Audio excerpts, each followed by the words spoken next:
to box Kwame. I want to fight UFC style with him. I want to box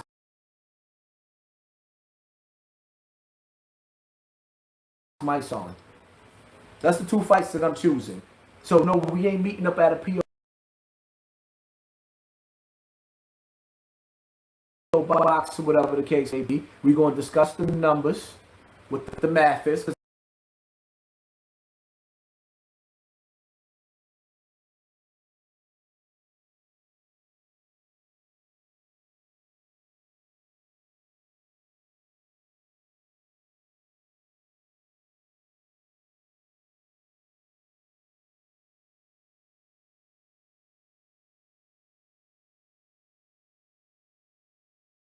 I don't want to shoot my son. If my son run up at me, I don't know if y'all can hear me or not.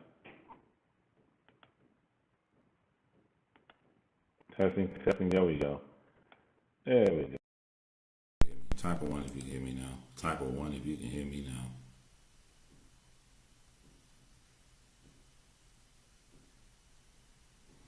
street, one of my little niggas might knock his snooze out. They're not gonna play with him.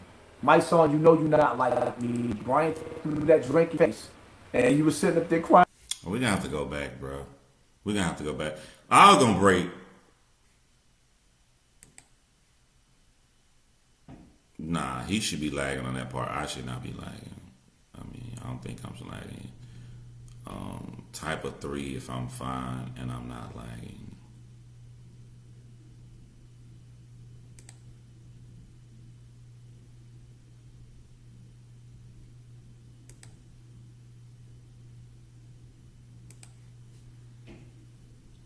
Type of 3 if I'm fine and I'm not lagging, man.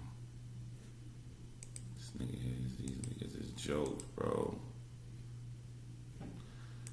Alright.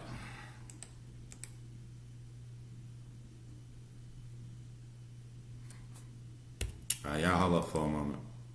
I'm gonna try to fix it to where I'm moving. I know y'all can hear me, but look at that nigga face. If y'all need some entertainment when I try to fix this shit, just look at his face right there. And look at that brim, that diving board ass hat. And if you think you come in here like, oh man, I thought John break people down, he just got jokes. No, the jokes are totally separate. I'm gonna thoroughly break the weird whack shit this nigga's saying down. That I will promise you. I was just trying to make sure everything goddamn good. Because once I start that real talk, I'm not going to want to stop, bro. I'm just trying to make sure everything good. Alright, I should have a new box up here with letters on the top, like black and white.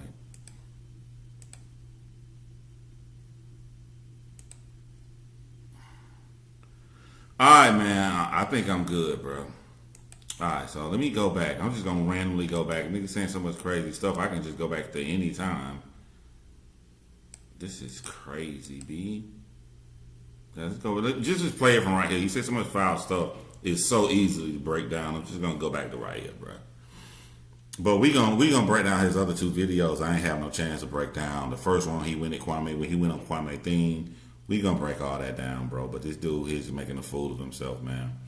He making a fool. Shout out to everybody who support me. Shout out to Triple A in the building. I see Geechee's Tree, Major C. Daniels. I see all y'all, man. I see my boo, Sean R. in the building. Yeah, let's play this dude, man, and try not to laugh at the brim of his head as I play it. Going back and forth with a corny nigga. Because outside of that, I already had niggas these boxing niggas hit me up. If a nigga got a problem, it's 2 niggas. Alright, if you don't know me, I'm going to tell you right now, my reputation is I am mature and I break down the words you say so you can't blame it on nobody else. So what you're about to hear right now is because he's so lame, I have to go off course. But trust me, if you don't know me, I'm known for being mature and breaking people down. So that is coming. So before I be mature and break this nigga down, I really need to understand why he got Magic Mike pillows in his house. I need to understand the conversation that was had. Was it alone and you saw these pillows in Kmart somewhere and you said, that shit'll be nice, B? Were you with your family? and thinking of having a disco ball night. I need to understand why these pillows are inside of this man's house. Again, if you don't know me, do not accuse me of just trying to roast somebody all night, because he gonna get this work. He gonna get this mature, methodical breakdown work. But I'm not finna fucking sit up and act like I don't see them goddamn pillows and curtains. This man got cosplay superhero capes hanging up in his motherfucking house. Talking about he from the hood and hate the police. But if you got blue and white background, the only color you're missing is red, and you the motherfucking police. This is his decision. This is his decision. Again, if you do not know my reputation, do not accuse me of just roasting. He gonna get this work. He gonna get this work tonight. But look at this man pillows. I can't believe him. This is just too easy, bro. There's gonna be a lot of slapper guards tonight, bro. I've been waiting to set my shit up, bro. I've been waiting to do this. Shout out to my man Mark. I'll leave Kwame alone if he want to leave it alone. If he want to fight, how you gonna leave Kwame alone when you the nigga who getting all the dislikes? You the one getting all the hate. You the one forced to come out here and say what happened to you as you grew up as a child. How you gonna leave him alone? All you doing is giving him money for the causes you saying he don't have. How you gonna leave him alone? This nigga is in a cosplay police car out using his sofa, blinds, and bill up brim of his hat. This nigga has a Chicago Bull hat with a Titanic deck hanging off that motherfucker. And you saying you gonna leave Kwame alone? Oh, bro, we just starting tonight, bro. I don't even want to box you. I want to fight you UFC style because I want to show the world just how strong I am. When I say I grab you and I slam you, Alright, now he finna start snitching on y'all motherfuckers who follow him. I break down the words that come out of your mouth. You just said the reason you want to fight Kwame Brown is to display your strength of how strong you are. What's up to all these people that's following Hassan Campbell because he's a good dude? He wants to physically assault another black man because he feels this is a means to show the strength that he has in his body. My nigga, you can lift weights? I know you're strong. You gotta be strong to lift that goddamn 2-ton brim you be having on your hats, nigga. Flip that, mo. I believe you. I believe you're strong. I believe you. Who gives a fuck if you don't know what to do? Who gives a fuck? You throw somebody on the ground and know how to put you in the triangle choke with their legs and know how to put you in the omoplata. What you gonna do? But why? If you for the cause, you should want to fight somebody that's harming the cause. You should want to fight somebody that's harming black people. You should just want to punch and physically hurt another black man to show that you're strong. That shows that you're weak. Age raptor looking ass nigga. Slam you through the floor, nigga, I'ma slam you. I want to really grab you by your legs because you a linky nigga. And short niggas, we already learned. We ain't even got a box. We can fight UFC style. In my song, out of respect. UFC style isn't putting somebody on the mat, man. If you put somebody on the mat and you don't know what you're doing, they're going to get right back up. Niggas got me doing that Leonardo sad face, bro. Y'all don't remember the first Ninja Turtle movie when they went to that old country house and he drew Leonardo the Ninja Turtle. Seeing, just sad and hurt. This nigga, man. I'm sorry I'm talking about turtles. This is his face. I'm sorry, it's his face. It's his face. Don't fuck with me though. A fallacy is roasting him to discredit his arguments. I am discrediting his arguments and roasting him. They're two separate things. I love my song.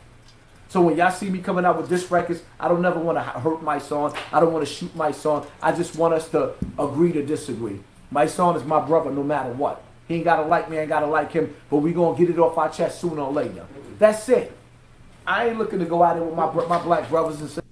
For the people, I mean, Hassan is roasting his own audience. He wants us to believe his audience is intelligent, but he roasted them. He just said he wants to show that him and my son can agree to disagree, but he wants to fight him. Make that make sense to me. Isn't agreeing to disagree a mature means that you go separate ways so you do not have to fucking fight? I shouldn't be doing this, bro. I shouldn't be doing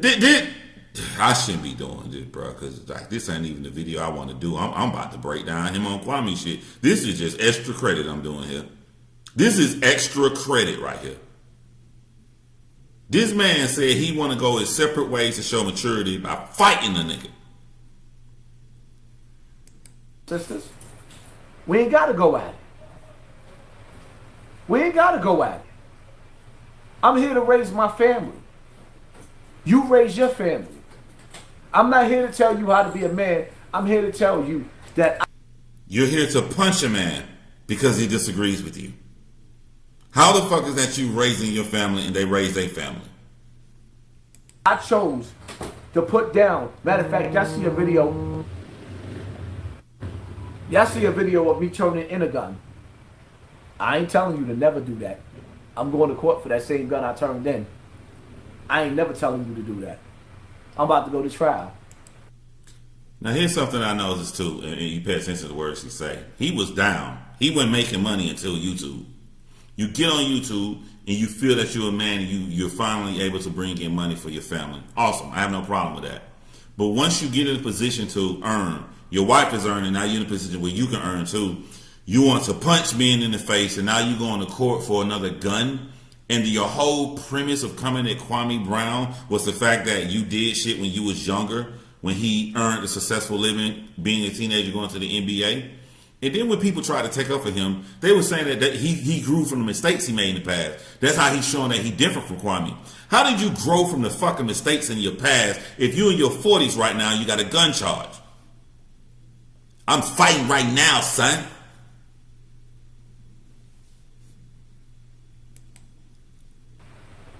I got the feds trying to get me with all types of RICO shit like that from waking you niggas up. We different. You have no RICO charges. You have to have a lot of niggas under you and shit have a RICO charge. You a lame ass nigga with some Magic Mike pillows in your real motherfucking house. And you want to say you got a gun charge, I give you that. You a dumb nigga. Dumb niggas do shit like that. You have no RICO charges though, my nigga. You're not affiliated with anything. The only thing you affiliated with is the jewelry stores in Walmart.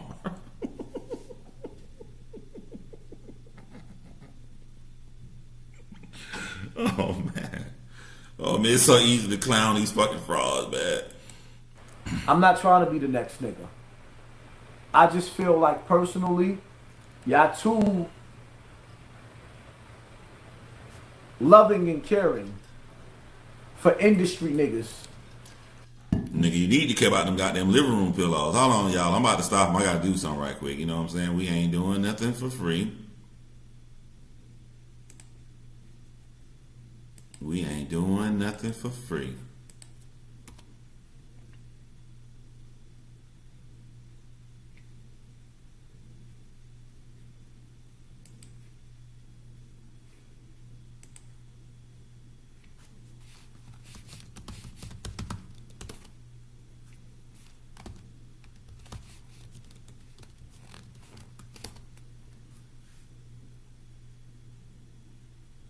Bruh.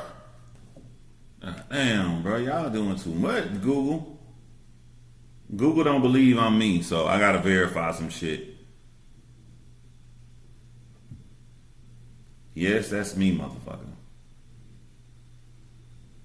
That's the number you gave me, motherfucker.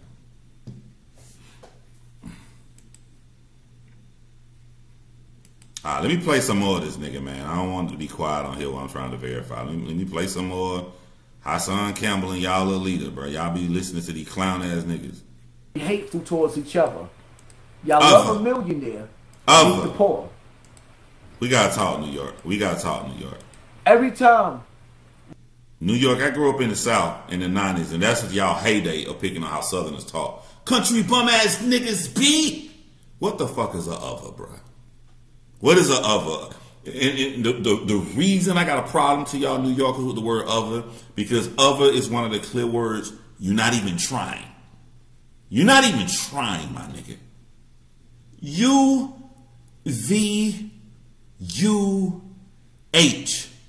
Other. You can't call a whole region and say that we not pronouncing our words right when you saying some shit like U-V-U-H. I rocks with y'all New York. I rocks with y'all heavy. But I don't say everybody motherfucking perfect on my page. What the fuck is the other New York? It's the other niggas. It wasn't us, B. It's the other ones.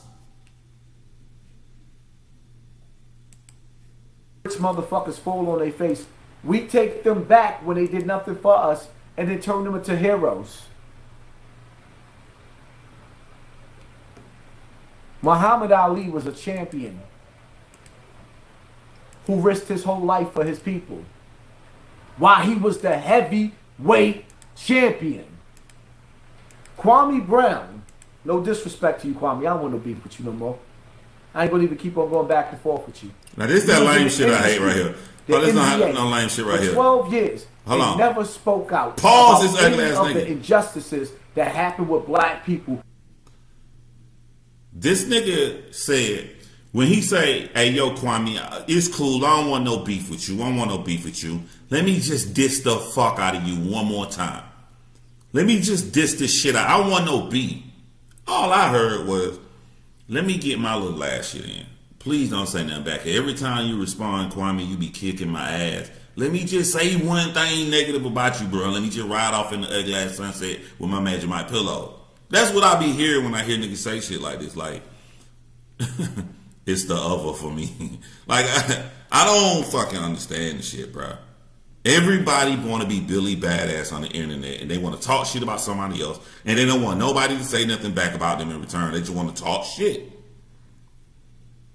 Now this man is saying, and this is what I'm saying, where you can see a fake ass dude. He about to diss Kwame for waiting before he speak. I'd rather have a man wait before he speak than a man that never speaks at all. Instead of dissing Kwame, why don't you diss all these other motherfuckers that's coming out here in the NBA who's seeing all this wrong shit going on in our country, seeing how we are being treated, and they don't give a flying fuck because they have retired with their multi-millions and great investments. Their life is good, their children's life is good, their grandchildren's life is good, so they don't give a fuck about none of us. Why don't you spend your time doing shit like that instead of getting mad because someone didn't speak out when you wanted them to speak out? You salmon patty face ass nigga.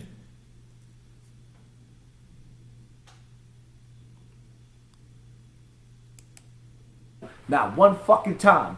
And you become a hero to the people? You didn't even fight the niggas that was bullying you, but you fighting me? Please help me to explain that. That's why I say I want to fight now. Because you didn't fight Michael Jordan. Why y'all let niggas say shit that there's evidence on? You didn't fight Stephon or Stephen, whatever. I know these niggas' names. You didn't fight them. They was fighting you when you... Alright, like this shit taking like 5 seconds to pause. I got too many apps open. But listen. He say shit that sound good to people who don't do their research. No one can he name that has said something about Kwame that Kwame hasn't come back to say some shit about. He didn't say some shit about Michael Jordan, Stephen A. Smith, all of them. Why did he say some shit about them? Because they said some shit about him. You know who else said some shit about him? This wisdom tooth bit non-later. You ever seen the impression how a non-later look when you bite it with your motherfucking chewing teeth? That's how this nigga look in the face. This nigga said some shit about Kwame. So like Kwame's being consistent. He's saying shit about anybody that said something about him. So since Hassan Campbell said something about him, Kwame added his name onto it. So he's trying to show that there's inconsistency when there's literal videos to show you consistency. If you say some shit about Kwame, he's going to say something back to you. Hassan got included because he said something about Kwame. These niggas just make excuses, bro. Getting 40 and 60 million dollars, but now that you poor and the industry don't want you no more, they done wipe their ass. New York, I love y'all. I love y'all, bro. Everybody know I wouldn't know how to rap the way I did if I didn't listen to New York lyrics. I love y'all. But we not finna act like this nigga didn't just say P-A-W. We not finna pretend like we didn't hear him say P-A-W. He said, but now that this nigga is Paul, now that the nigga is Paul, you're not even trying. How does P-O-O-R comes back to P-A-W? I'm not a motherfucking Nancy on enunciations. I'm from Macon, Georgia. I'm going to say all my shit wrong. I just grew up in the time frame where y'all picked on us. Y'all picked on the South saying shit wrong, and y'all out here saying words like ava and Paul. You have to answer for this shit, New York, because we had to answer for our shit. Shout it. You're gonna have to answer for this shit. And shit at you out, and now you the people's champ.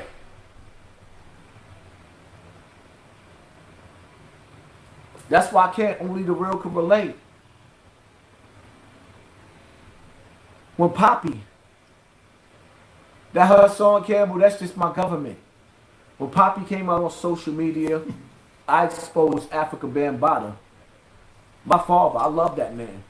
I'm gonna fuck with y'all niggas. I love that man. Not like because I was in a relationship. He raised me. I was raised by a rapist. And when you know what, when you got Stockholm and my family, my mother raised me under Uncle Bo.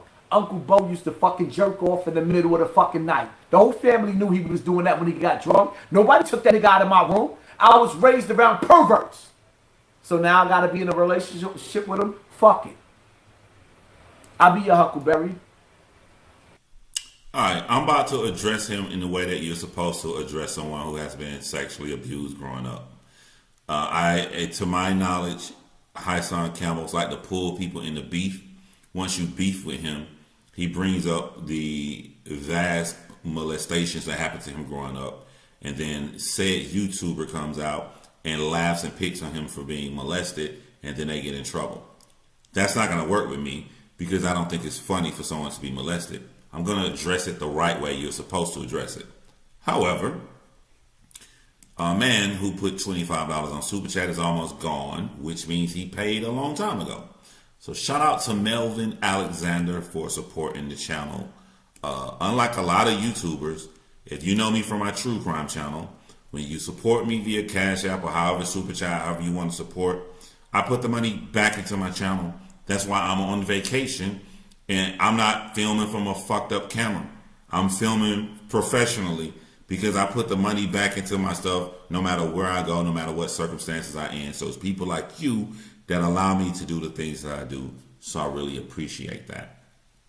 Now, someone say, you want me to keep listening to this part? I'm gonna get him I'm gonna let him say the entire thing about him being molested, and I'm going to address it the right way. It should be addressed. I'm gonna let him get his shit out.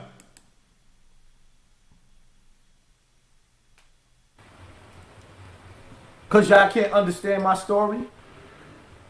My first babysitter molested me. My fake big sister molested me. It was normal to me. The hardest thing I ever did was expose that pedophile. After he apologized to me, and told me he was sorry in front of a room full of people. And then start that he wanted to take the video of me 6 months later to help him fight his fight with Africa Bambaataa, and that wasn't my fight. That man apologized. I just wanted to move forward with my life. I didn't want to fight this fight. I didn't want to be the big YouTuber. But I was told, if you ever got out for YouTube, you would die. And then I let story out to me after he threw me out there to the wolves. And Layla Wills, he sent her to me to do a documentary. And I sent her. I called TC on the phone. And he felt like he owed me something. And he let Layla Wills come to him on behalf of me. And after he sat down with her in Atlanta from running from the same war that I was fighting, I didn't run. He ran. They murdered him because he had all the secrets. Last person I sat with him was Layla Wills, the female that came from Star. All right, let me go and address this whole I was molested thing. Before we begin into anything, if you are not new to my channel, you know that I teach you guys to never go down a path you don't have to go down. So I teach you to stay on subject. If the subject is about Kwame Brown, what the fuck does him have to being molested have to do with Kwame Brown? He is using what happened to him in the past as a fallacy to gain sympathy. He is using it as a shield to keep anyone from coming at him. We are responsible for our own actions, especially as adults. You don't know what bad things has happened to any of us. You don't know what happened to me. You know anything. As a man who gives a fuck what happened to me, if I come on YouTube and I decide to run my mouth about another man, I better be ready for the consequences that come with those actions. So the whole thing he's using that happened to him is such a traumatic experience as a fallacy to take you off of the real subject at hand. But let's walk down his fallacy. Let's walk down what happened to him growing up. It seems that Hassan Campbell greatly cares about a macho image. One of my mods is a psychologist. I'm not a psychologist, so I can't say for certain. I can only say I guess. One of my mods can say for certain. But if something happened to you growing up where you were sexually abused by another man, or you felt like you was demasculated, one of the signs of that is you come out here pumping your chest out even stronger to come in other men because you feel that you need to prove that you are a man instead of looking at what really happened to you. I'm not a psychologist. I don't know this shit for certain. You have to check with psychologists to do this. But all we see from a person who had this happen to them growing up is that we got the guns. Me and my brother, we got bodies on it, B. Because we don't do stuff like that. He told Kwame Brown, yo, when your father kills somebody, all we do, you know what I'm saying? We do what we got to do to cover for him. And whatever the fuck he said. That's what I see here. I see somebody who glorifies shit that shouldn't be glorified in their mid-40s. I see somebody who are putting themselves in a lot of danger to get money on YouTube by coming at a bunch of other men for no reason at all, which I'm going to show for a fact when I play the video of him on actual Kwame's channel. I don't even understand why he brought this up.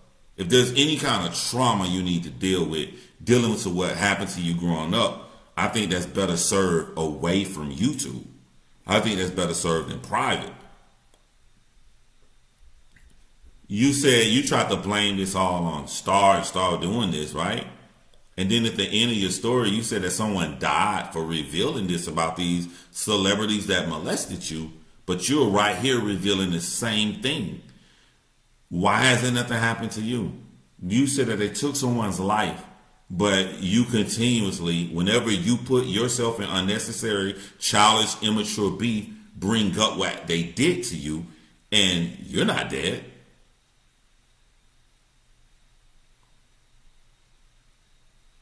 If I were to rewind this all the way out, we didn't even have to go down that road. The only way it's important to know that you were molested by celebrities growing up and your beef with Kwame Brown would be to show how your upbringing led you to the actions and the way that you think to be in this beef. But it can't come from Kwame Brown's part. Kwame Brown is just a normal man who was responding to a person that said something negative about him. So it didn't matter if it was me or Kwame or anybody. They're doing normal actions. So their normal actions of responding to a man who said something about him has nothing to do with your past. So the only way your past will come into play will only be if you're trying to reflect on, did this upbringing have something to do with my actions to get me into this unnecessary drama in the first place, which should be self-reflection, not a negative look at someone who you consider you're an opposing.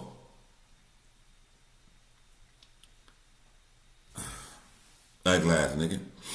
Let's go. See, when I tell y'all Sinetta tried to set me up on 125th Street. Shout out to CJ Mr. Don't Play. It's sad Hassan got molested, but that does not excuse his behavior, nor have anything to do with his disrespect to Kwame. He's all a machismo and clout chasing. Exactly. Shout out to Kwame too, man, who said, he kept him on for a reason, to show actions. People wanted him, why don't give him a clout? Hey, who cares? Sometimes it's worth it to give one man the clout he want if it can save a bunch of little people bigging up to this shit and thinking that this shit is real. If you could pull 10,000 little young black dudes who really believe in Hassan Campbell, it's worth it to embarrass him.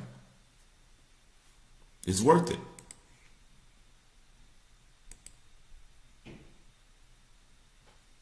Prove that. But what I do know is TC Islam met up with Layla Wills to do this documentary. This same one calling him gay now, and everybody in the Zulu Nation gay, and he's dead.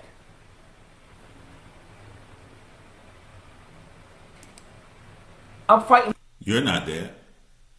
You have a beautiful wife. You have children. You have a home that you own. You're landscapers and shit. You're not dead. You're putting yourself in a lot of danger to be. You're going to court over silly, stupid-ass charges you shouldn't have. You finally got your ducks in order with making money. You're jeopardizing to losing that and that. You're getting into beefs with people on the internet, and you get into beefs with people in real life. You're not dead. You're acting like you want to be, though. You putting yourself in situations where you can be unnecessarily. He's dead. He lost his life. I don't want to hear that from anybody. But you're putting yourself in a situation where you can't be here. And while I don't want that to happen to you, I'm going to be honest with you, my nigga. I care more about the influence of you being one person, and if people believe this fake ass bullshit you're saying, that you can affect many more young black men. I care much more about them than the fucking choices that you making for yourself. In 1,000 different fights, I can't fight everybody. TC Islam died after he met up with Layla Wills, and it didn't register to me until she snaked me like, yo, that man dead because of me. And you telling me I'm not fighting? I don't want to go to court no more. I hope Bam sue all they asses. Some beefs got to be left in the street. This killer be killed every time I go outside. I can't go to sleep at night. To my mods in here, could y'all approve people comments? Thank you, because I can't stop it to approve their comments. If y'all cuss, YouTube shadow bans your comments from being seen. Typically, I can go click, I'm trying to listen to this idiot talk. So my mods, make sure y'all approve people comments. You ever seen the movie Beast of a Nation? The niggas that raised me was fucking, they booty bandits. But at the same time, they murderous assassins. My life ain't sweet. I could die any day. Like, on some real shit, like, you can't tell a trauma victim how they should deal with their trauma, right? I respect that. And I want to keep the same energy with myself. Same thing about women. I got to give Hassan Campbell the same respect. I can't tell this man how to deal with his trauma. But I can talk about being effective. Instead of coming at other niggas on YouTube who not bothering you, who not saying nothing negative at all about you, who got a positive message they trying to put out to the community, so much you agree with that you accuse them of copying you. So you must identify with the ideologies that they're putting out there. If they not fucking with you, your time could be better spent on exposing the world of how these celebrity men, these booty bandits as you call them, or how they get and infiltrate and molest young boys like they molested you. You can do much more work. I just saw today. I went ahead and bought the Scarlett Johansson movie. What's that shit? The Marvel movie, where she playing the person that she played in all the fucking Avenger movies. Right? I can't think of the name of it. But the shit that struck me about the movie is that I quickly saw that Disney was trying to do a hidden message about human trafficking. When you watch the movie, you're gonna see it. When you watch her move from the beginning, you're gonna see how they're trying to show human trafficking in the world, but using superheroes instead of what's really going on with human trafficking. Like, you are, they finna laugh at you, bro, but I'm being for real. They finna laugh at you. You are the Trojan horse or of booty bandits. You the Trojan horse of celebrity booty bandits. You are an extremely popular YouTuber that you have no qualms about repeatedly telling everybody how these celebrities molested you over and over as you grew up throughout the years. Don't lose that, because where you try to portray being a victim at the wrong moments, my nigga, you literally are a victim. That's a fact. You are a victim. Use it as other victims have. Other victims have not gone on 2020 to diss other motherfucking people. Other victims have not gone onto YouTube to diss other people who not fucking with them. Victims go on to tell their story. They go on to tell the nuances and the details of how these men was able to capture them to prevent this from happening further. You are a victim. You don't have to try to front and pretend like you are. You literally are. You just doing fucked up shit as a victim to other people to try to victimize them. My subjective opinion. Maybe you feel like you can victimize. Maybe if you feel like you can victimize another person who presents themselves as strong, the people love. They're out here publicly. Well, what happened to you was private. It was invading your privacy. It was demasculating. And it could be said that it's something in that makes you want to come out at men who portray themselves like that. Yeah, like somebody just said, hurt people hurt people.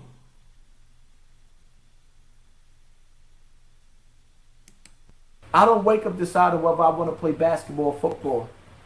I got to wake up and look over my shoulder and wonder if the feds is going to kick in my door because they feel like... No, you're lying. You're lying to make yourself pump out your chest to look masculine of what you feel black Americans covet. You feel like we covet the street gangster life. So you say, I didn't get the opportunities as Kwame did because I had to look over my shoulders for drugs. No, you had to look over your shoulders for these men who molested you every single night. That's real, brother. That's real. You can't halfway pretend like you are not ashamed of it, but you are ashamed of it in certain situations. Go the fuck all the way out with it. Be honest with yourself. You could not do what Kwame Brown did because Kwame Brown went to the basketball courts to practice. You were getting molested, my dude. I'm going to be careful with my words. When I say, because I want to say ain't nothing wrong with that. But I'm not saying, and I know smart people get me, but I got to clarify myself for motherfucking dumb people who try to cut you out of context. When I say ain't nothing wrong on that, I mean ain't nothing wrong on that on your part as a victim. Something very wrong on that in Africa Bambaataa and all the sick folks who did this to you. But as you, ain't nothing wrong with that, brother. That's much more powerful, resonate, and can cause more change than you sit up here lying and saying, I ain't get to do this because I was on the corner, B. You went on the corner. You was in a corner. Scared little boy in the corner. You was a scared little boy in the corner not knowing who's going to come in your room at nighttime. That's real, my nigga. That's what I deal with on my true crime channel.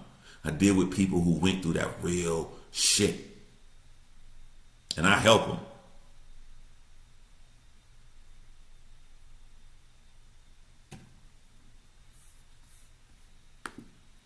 You went on the corner selling no dope.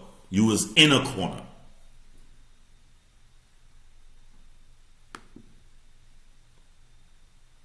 know what? He might have a gun. Because we know he need one. At any given time when I get stopped in the street, the police might shoot me because of my phone. I just realized something, y'all. It just hit me right now. Every time Hassan Campbell talk about in the streets, he really mean when he was being molested. Think about it. Even in the story he's saying now, he's saying, I needed a gun.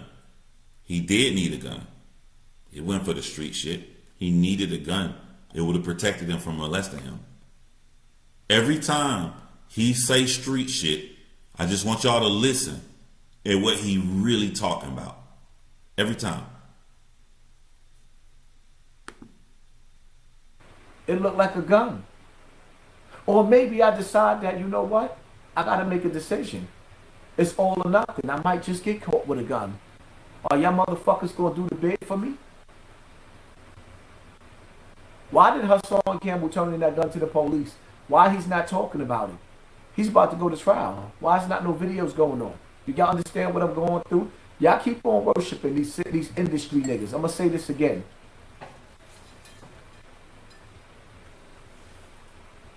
When niggas is on top, they don't fight the power. When they start getting broke, like Monique, like Kwame, like Bill Cosby. Bill Cosby been accused of rape in 2003. He was accused of 16 females.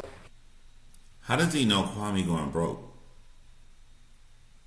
There'll be big ass signs that you know people going broke. And they'll let to confirm these signs. Wow. I love my mans. I ain't dissing them. We all love Allen Iverson. But these are things that Allen Iverson admitted to. The crazy spending spree he was buying. What's his name? Becky with the good hair, going on interviews saying Allen Iverson took me out to a strip club and I ain't never seen people spend like that. $50,000 a night, $40,000 a night. You see this crazy shit from these people. What do you see of Kwame Brown? You see fucking trucks, F-150s, and goddamn tractor trailers. The nigga dressed like we dress. Kwame dressed like us. Cooler hats. Better than these motherfucking brims. What are you like? Where are the signs that Kwame Brown is going broke? Where? I'll say somebody going broke if I know the information, but I'm not gonna just throw some shit out there. Why is he saying this shit?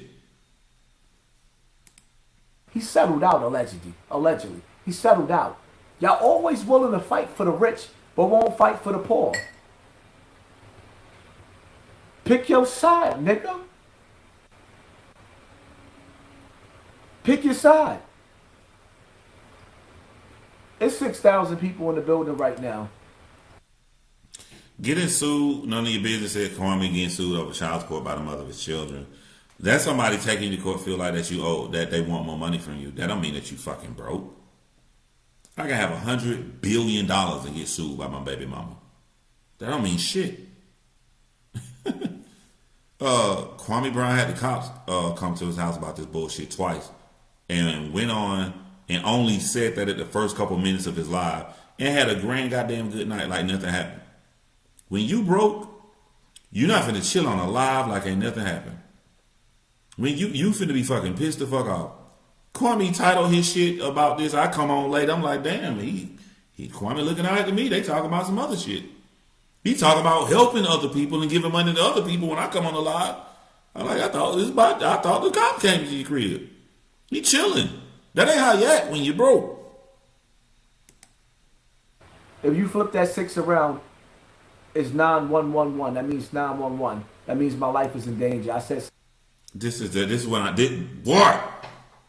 This is when I hate y'all motherfuckers. When a YouTuber say some shit so fucking stupid, this is when I want to line up all they closest supporter, slap shit at y'all. Cause y'all believe any goddamn thing. He said it's 6,000 people watching him right now. Flip it upside down. That's 911. That means my life is in danger. And y'all,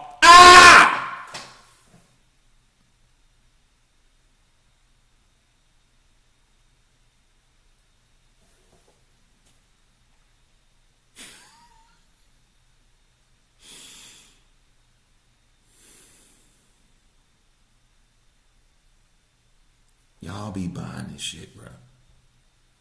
Y'all be buying.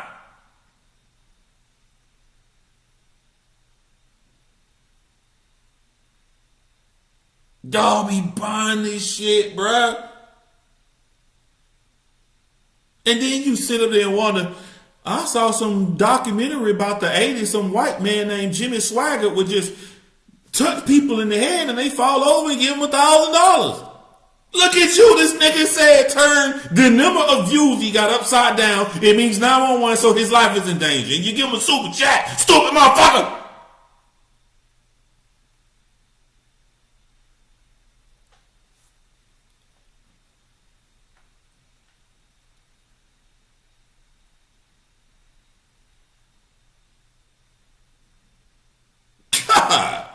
Leave, boy. I don't want nobody saying black people motherfucking stupid and the stereotype they say about us. But when a man has the confidence to say the shit he just said and get paid for it, fuck up out of here.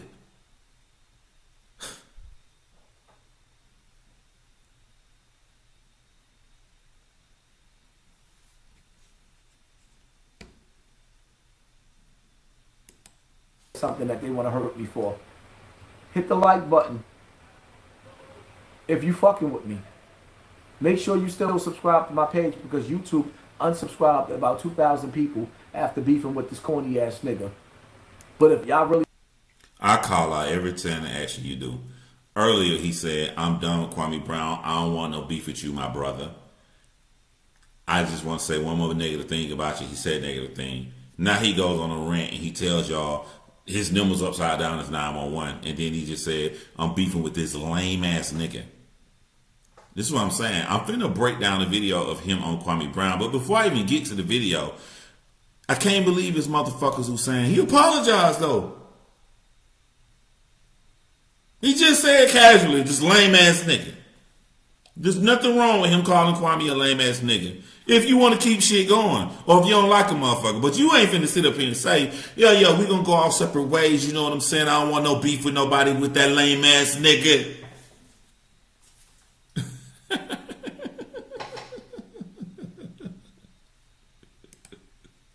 unsubscribe because of him, stay Shit unsubscribed. crazy. I don't give a fuck. I don't want to go back and forth. Honestly speaking, I feel like piece of pieces. I don't want to argue on the internet. Let's fight. The celebrity boxing people. My mod named Marcus Red said them pillows still make me mad. I challenge any YouTuber to cover this whole shit. I don't give a fuck what community you from. I challenge you to do a skit that's plausible of why he bought those pillows. They don't just show up at your house.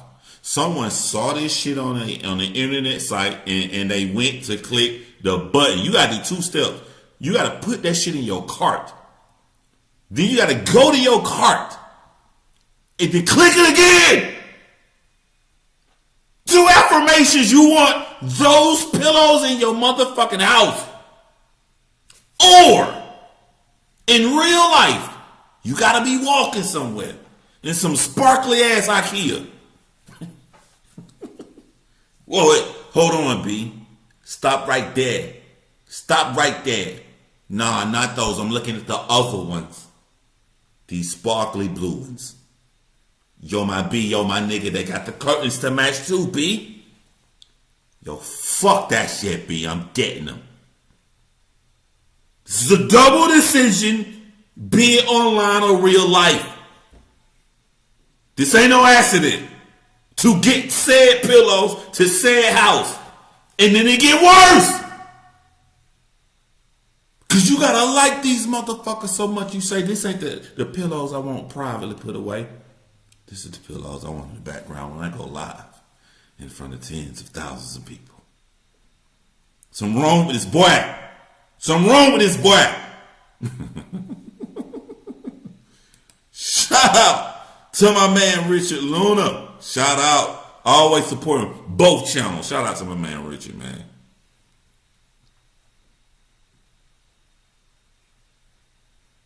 I'm just gonna yo, that's just me saying, wait a minute. I'm just making my live colorful. Don't worry. That's a total separate thing than me breaking him down. You ain't gonna never be able to say I'm breaking down this motherfucking words. Out to me, and they asked me, "Do you want to fight?" Yeah, I want to fight, but the conditions is I don't want to box Kwame. I want to fight UFC style with him. I want to box my son. That's the two fights that I'm choosing. So no, we ain't meeting up at a PO box or whatever the case may be. Yo, my nigga, we'll be here all night. Type of 1, if you want me to continue to break down this live. Type of 2, if you want me to pull up when he was on Kwame shit and break that down. Let me know. Shout out to Leedy Lovell. Big hugs to Leedy Lovell. Thank you for the support you putting out here. Type of 1 to continue to break this down. Type of 2 if you want me to break down when he was on Kwame shit.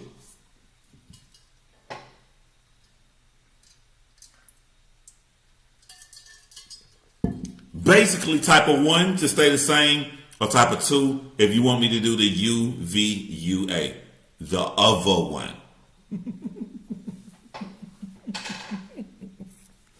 I'll do the other one, B. So I have no fucking problem with that. I'm gonna show y'all some shit I saw that y'all didn't see on the other one, B. On the other one. Let me go back to my history up in this of it, boy. We can do the other one.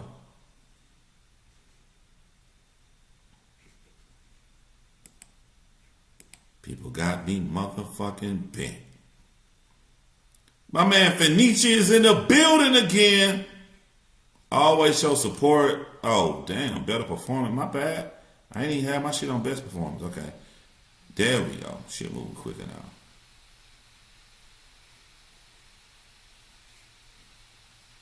Everybody capping. I like that name. Super weird ass dude.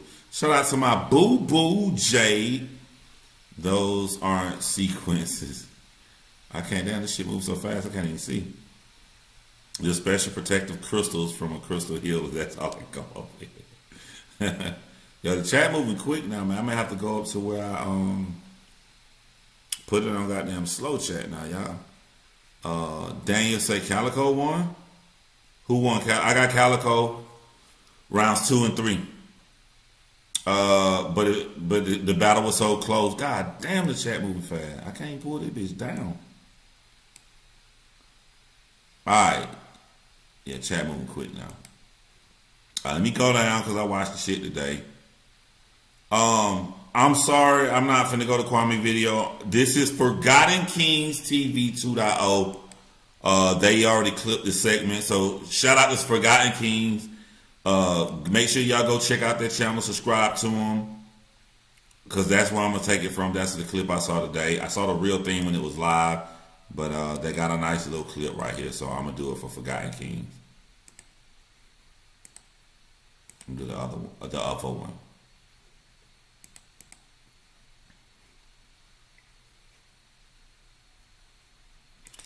All right, I got the link, man. I got the link. I'm back over here with y'all.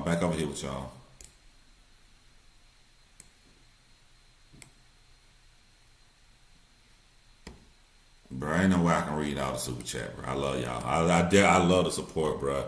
Ain't no way I can read all of them, bro. But if y'all know me, if y'all not new and y'all been rocking with me, you know I'm gonna watch this live back. You know I'm gonna go back on here and I'm gonna do it. One thing that the link I'm about to show y'all, it don't have the fight part, so I'm gonna go and get that from. I probably go to Self Talk somewhere else and get it. This just got the civil part. Somebody said we all motherfucking gay. Y'all say any goddamn thing, bro. Y'all will say anything.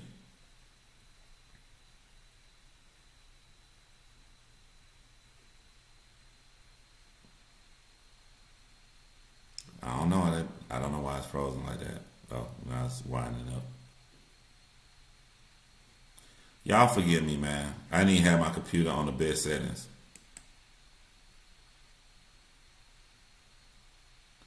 Been looking forward to you doing the breakdown, bro. I'm on vacation. I'm across the country, bro. Knowing when people going across the country, you can't set up shit like this, man. Writing's not that easy, but Grammarly can help. I've been trying to get it straight, you know. You gonna make me watch the whole goddamn thing, huh? Oh.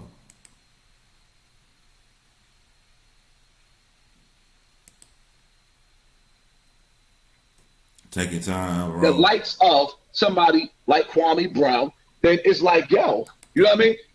Sorry about that. It pulling it back to where I last was watching it earlier today. Hold on. Let me bring it back to the beginning. Shout out to Kwame, bro. Let me tell you, when I review stuff, it sounds like I got all the answers. Man, Kwame did a lot of right shit, and he did some shit I would not have done. And I look back and like, well, damn, I didn't think that was gonna work. I didn't think it was. You know, I'm learning from people too. I'm learning. Kwame was way too cool. I would not have been that cool because I would have felt like I need to establish this is my fucking shit. This is my channel, my nigga. You gonna rock with my rule. You can get the fuck on. And the approach that I probably would have had could have pushed Hassan Campbell away. The approach that Kwame did worked. He kept Hassan Campbell on there. So I don't want y'all to think I got all the right answers. I'm learning from everybody too. I'm learning from everybody, bro. Do you think he'll actually fight Kwame? Yes, I do think that he would if he was around him.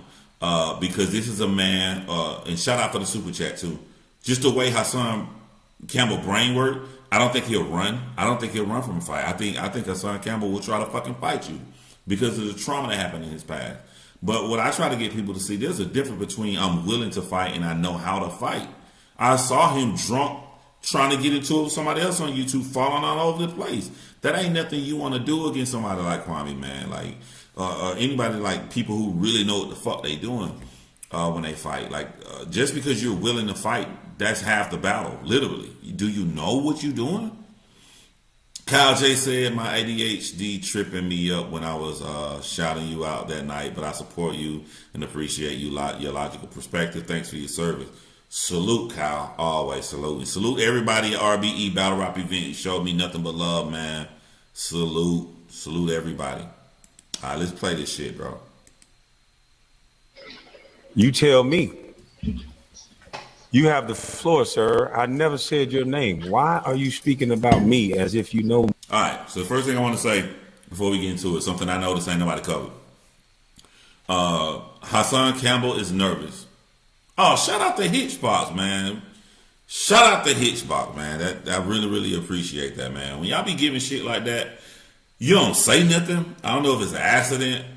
Like, you don't say no words. Like, you just want to support the channel. That means a lot, man. It really do means a lot. The one thing I noticed about this video, I ain't heard nobody say, Hassan Campbell is really nervous. And I want y'all to pick any shoulder. It don't matter. Pick this area. I want y'all to look at, see where my hand at? Look at this area of him and watch how hard he gonna be breathing in and out. He is definitely nervous when he goes on here. And I will point out when he stopped being nervous. I pay attention to everything. And then I want you to look at that nervous energy and how he breathing, and look at how relaxed and shit he is when he on his own channel. So look at this area right here when he come on here. Me. I spoke about you because you spoke about me. When you mentioned my name, I mentioned you. When I said when I made the video, and I said don't compare me to an NBA player. The claim was, I'm pointing to myself like I'm Hassan Campbell. The claim was, I only said something about you after you said something about me. That was the claim. Remember that. When did I mention your name? You wasn't talking about me earlier when you took the shot? Sir, you said Michael. I looked up to Michael Jordan. I was abused. You said something about me. Listen. That was sarcasm. Matter of fact, what I'm gonna do for you is that wasn't about me. Let's be honest. Listen. Hold on. Let me ask you a question. Hold on. That wasn't about me. Let's nip this in the bud. As a man, I'm gonna apologize as a man, because the reality of it is you didn't do nothing to me. So to cut all the bullshit, as a man, you didn't do nothing to me. So a lot to unpack in that thing right there. And y'all see I switch from being funny to when I start like talking being serious and shit. And that's because I go from entertaining you guys who watching me, And then I have to go from, I really want young black men to learn, because people try to fuck them over and people try to, I ain't gonna even say that. I ain't even say young black men. Anybody. You can fuck who you are. And I say young because that a majority of the time in our life we fall for shit when we're younger. But it can be old or young. I don't give a fuck who it is. I just want people to learn how the words that people say to try to manipulate you. If you are sincere in your apology, this all just happened within 10 seconds. 10 little seconds. That's all. In 10 seconds, he said, you said something about me, that's why I said something about you. At that point, when I see you nervous, I don't feel your apology is sincere. I feel that you're looking at Kwame and you see that Kwame is sharp and he's going to call you out. He's going to show factually he been chilling and you fuck with him first. So to gain control of the situation, instead of allowing Kwame to call out that, nah, motherfucker, I've been doing my thing. You start making videos about me. I ain't know fuck you was saying no shit negative.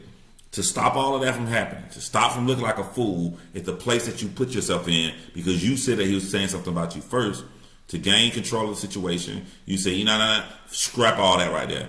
I spoke about you on some shit where I had no knowledge of. That's disingenuous. That's disingenuous. So a motherfucker lying. But I'll make it even get better, just more clear. Even if he was completely 100% sincere, you do not have to accept the man's apology when they give it. If you put that energy out there and you don't know the outcome of it, you don't dictate. You don't run people's life. It's a sign of narcissism. You don't get to put somebody down and then decide when they should forgive you. I'm going to do a very easy scenario to make y'all understand and drive this point home. For you, like, no, when a man apologizes, you should forgive him. Okay, then. You're a man or a woman. You're walking with your 3 children. You love your 3 children. You give your life for your 3 children. A guy walks up to you and he kills and shoots. He shoots and kills all 3 of your children in your face. The split second, your 3rd child falls to the ground and dies. He throw the gun on the ground and say, I'm sorry. I had a bad fucking day. My bad. According to how you feel, if you disagree with me, this motherfucker just apologized to you. Now, if you're a man, you should accept his apology. Why won't you accept his apology? Because what he did to you was so egregious. It was so horrible. You give a fuck about his apology. That's only my second point, and we just started. I got one more point to make. I've been on YouTube for a lot of years. I can tell when someone's sincere. Like, they put out some foul shit about me. They say some shit they didn't understand. I can tell when they sincere. Because when they sincere, they take the fucking video down. I've done it. I've said something about somebody I thought was right. I realized I was wrong. The first thing I'm doing is I'm going to take the video down. Because why would I want a false representation of the person I'm talking about after I learned my shit that I said was incorrect? Hassan Campbell's videos are still up. They're still up right now. If you sincere that you said incorrect things about a man, why are you leaving that up there? Man, shout out to Hitchbox. Hitchbox, big hugs to you, Hitchbox, man. Like, y'all don't understand, that means a lot, man. It really means a lot. Great show. Got to catch the upload. Appreciate that, Rob Stark. Really, really appreciate that. And also the Thunder Sound. A lot of women are resonating with the way Kwame handled that toxic apology. That was a medicine for a lot of hurt women to see. Yes, and then like, even though I'm gonna go off on the argument part, which is another video, I'm still gonna do this video too, because this video I was learning a lot, and you know, from how Kwame was doing things that I would not have done. And Kwame got better effects than I probably would have gotten. So it ain't just me feel like I got advice I can give. I sit back and I learn from these people, bro.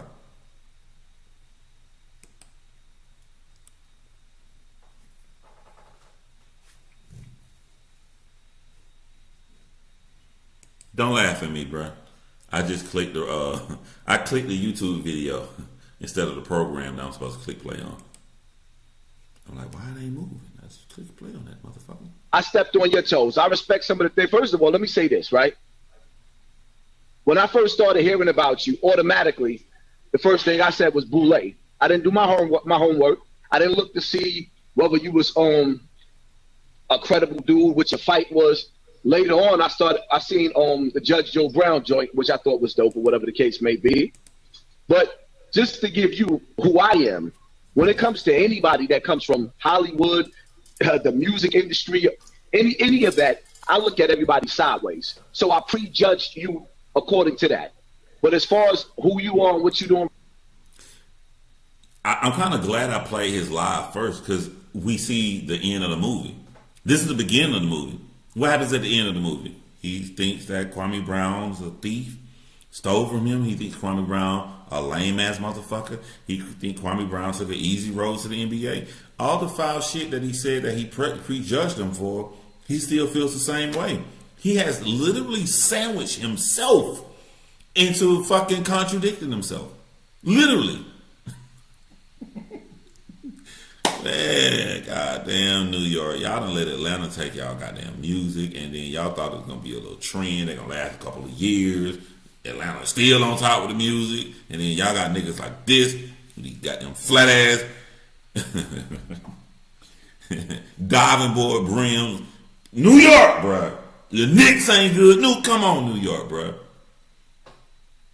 New York in the 90s, they called me a sellout, New York. They said, why you ain't listening to Lil Jon, Master P, and all of them? Why you listening to Nas? Why you listening to Jay-Z? Nigga, you from the South, John. They picked on me for rocking with y'all, New York. What is this shit? What is this shit? Don't blame all us in New York. I'll fuck with y'all, New York, yo. I'll fuck with y'all, man. But what is this shit, though, for real? Right now, your message, some of the things that I've caught up on and I listen to, I respect your message as a man. But sir, you didn't say that about 30, 40 minutes ago. What I said was not said 30, 40 minutes ago. What I said was a response to the indirect that what you said about me on earlier today. But listen, bro. Hold on. I ain't rewind. I haven't hit rewind. He did earlier, this nigga say, I wanted to apologize because, you know what I'm saying, I said some shit without speaking. Admitting that he went first. Is he retracting it now? I'm confused. This nigga, Bro, you've said something about me indirectly in 3, maybe 4. Even when you spoke about me the first time, when somebody asked you, what do you think about Kwame Brown? You said, I like him, but. And then you went on to talk about all this stuff. And even today, you talked about an oath. And I'm telling you that anytime you go to the prison, you sign an oath.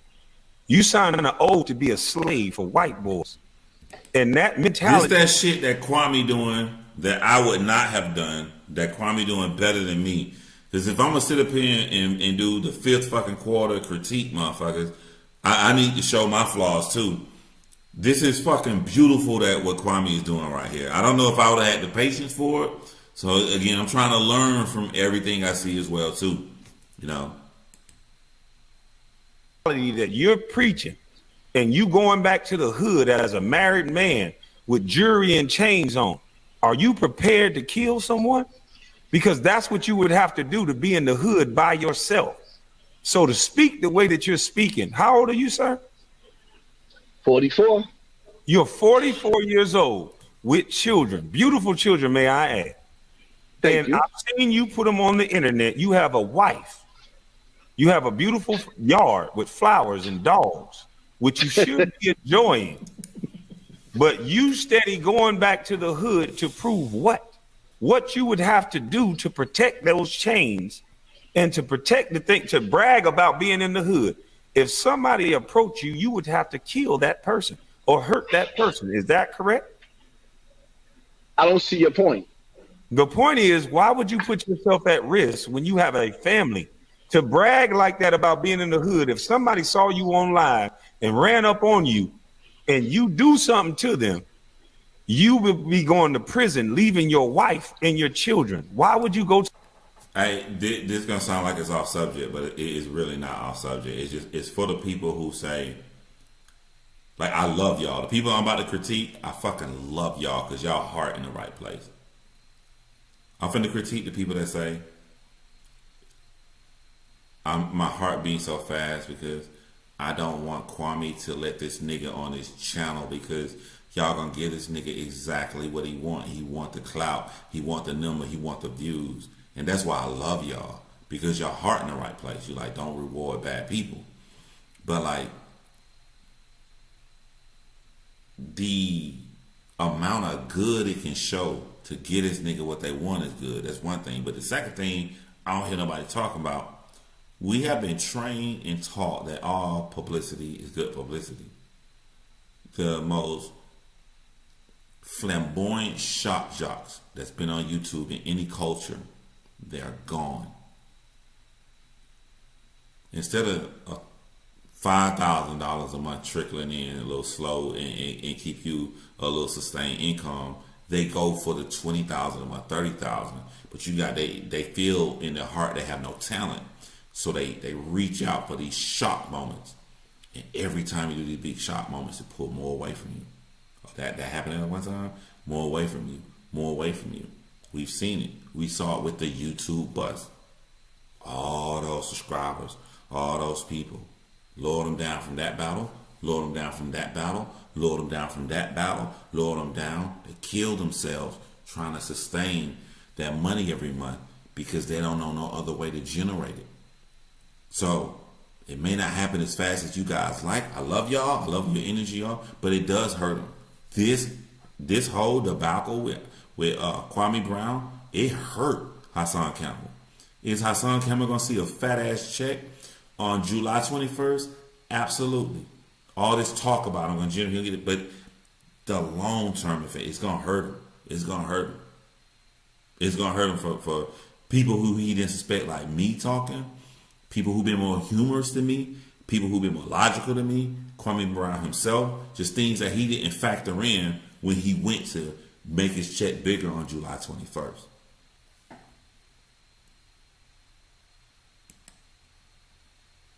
To the hood when you got nice flowers like that. And first of all, for one, I live in the hood. For two, I have family in the hood. For three, God made this earth spacious enough for me to travel through wherever I decide to go. So whether you have jewelry on or you just traveling and you have a glow to you as a person, sometimes when I travel, just like when you travel, some people may recognize you, they may not. I'm not going to stop going to the hood based off of what somebody feel about me. That's not going to happen. That's for one. For two, I don't have a point to prove to anybody, but at the same time, I'm going to defend myself if I have to. But I mean, the reality of it is this conversation shouldn't really be based on whether I'm going back to the hood or not. But it's the way that you're going to the hood, though. You going to the hood with chains on. You going to the hood saying, yeah, I can go to my hood. I can do this. I can do that. That's braggadocious.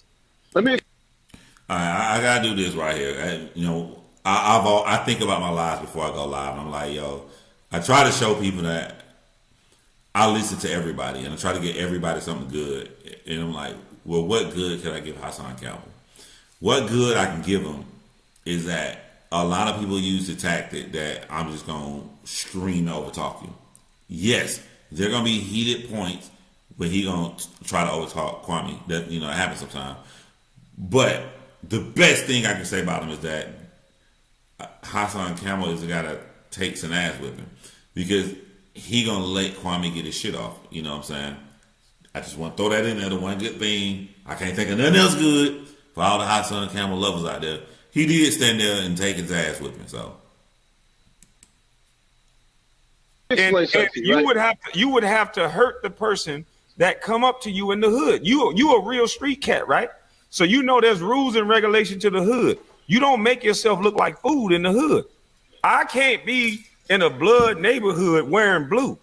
There's rules and regulations to the street, and you going back to your hood while you're a grown ass man with children. And if you're in the hood with that many flowers, that's a nice ass hood. With that fish tank and that nice stuff you got, if that's the hood, that's not the hood. That's not so the hood. I'm talking about where your family is. That's where you should stay. Because what you would have to do in order to brag like that with chains on, you would have to hurt someone, which would take you away from your family. Hold up for a second. Give me. I'm trying to figure out. So you basically talking to me about me going to the hood with chains on. I think that you way too. For those who are on my channel and you have not watched the full ending, remember, this is the beginning of the movie. The end of the movie was what you just saw, and I only showed you a part. So let me tell y'all the part of the end of the movie you didn't see. He goes back and he says, nigga, I'm in the motherfucking hood because I ain't no bitch ass nigga like you. That's the end of the movie. I'm in the hood because I ain't no bitch ass nigga. That's the last thing we have heard from Hassan Campbell. Keep that in mind as I play y'all the beginning and he make up these other excuses. Real men just say how you fucking feel, my nigga. I'm going to tell you how I fucking feel. You're going to accept it, or you're going to enlighten me, or you're going to try to enlighten me, and I'm going to be like, I don't fuck with that. But I'm not going to lie to you.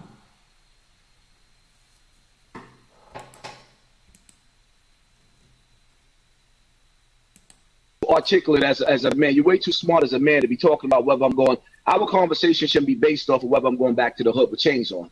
That's not what I don't get that. That's okay. Let me explain. And like I said, as a man, I apologize to you. I apologize to you as a man. I understand the apology, but look, hold your wrist up. Hold your wrist up. That right there makes you a target in the hood. I want to say this right here because, and I thought I was gonna say it when I do my recap for the RBE event. I went to the battle rap event. They called DJ Drama on stage. And I'm gonna tell y'all exactly what I was thinking. DJ Drama, famous, you know what I'm saying? T.I. do all the mixtape in Atlanta. When DJ Drama walked on that motherfucking stage, I looked at him and I said to myself that there is a vast difference between real diamonds and fake diamonds. You know, DJ Drama shit. At this point, I wasn't even close to the stage. I thought this motherfucker, this nigga jury. It hits different when a celebrity got on real shit, because DJ Drama was on stage with about 100 niggas. They all got on chains, but DJ Drama shit hit. It wasn't big. It didn't have to be big because they was real fucking diamonds. And if you want to know, for the people who in battle rap, it was right when he gave King Loso, after the Daylight versus Loso battle, he gave him that chain. And Loso held it up, that little chain. You may think it's low. That was real shit. Look at those two chains, the chain that he gave Loso. Look at DJ Drama and look at everybody else on that stage. I say that for a reason. Kwame Brown just asked this nigga to hold up his wrist.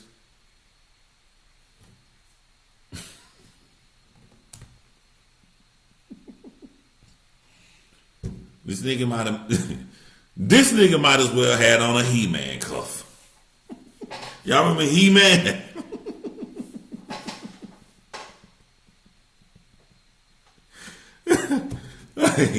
There was nothing like I felt bad for Kwame Brown. I felt so Kwame. I know if you ain't watching this shit laughing, I know you're gonna watch it later. I felt bad for Kwame because I'm like, Kwame about to prove a point. Kwame said, hold your wrist up. That nigga pulled that. Hey, that nigga wrist looked like my goddamn Windows mouse. Kwame said, hold your wrist up.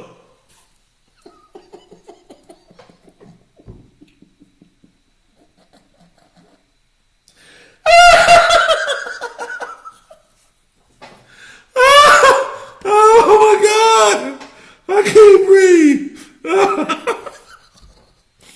Oh man. Damn, boy, that nigga had some goddamn bacon.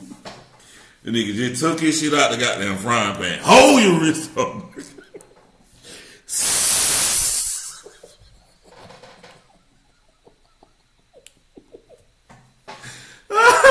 I can't breathe. Oh my God. Hey man, Kwame, you did your job. He was supposed to alley hoop you on that. Kwame, I know you used to catching the dunks. You threw it up there for him. You threw that bitch perfect, Kwame. That motherfucker goddamn caught your shit and goddamn tried to do that Jordan switcheroo. All he had to do was hold up a nice ass bracelet. Hold your shit up. Hold it up, nigga. All right, man. Let me chill the fuck out, man. I just look at the silence, bro. I didn't see the chat back then. Hold on, let's go back. Kwame said that nigga perfect. My bad, Kwame, man. Where you should stay, because what you would have to do in order to brag like that with chains on, you would have to hurt someone, which would take you away from your family. Hold up for a second. Give me. I'm trying to figure out. So you basically talking to me about me going to the hood with chains on. I think that you way too articulate as a man. You're way too smart as a man to be talking about whether. Let's go back. It's the way that you're going to the hood, though. You going to the hood with chains on.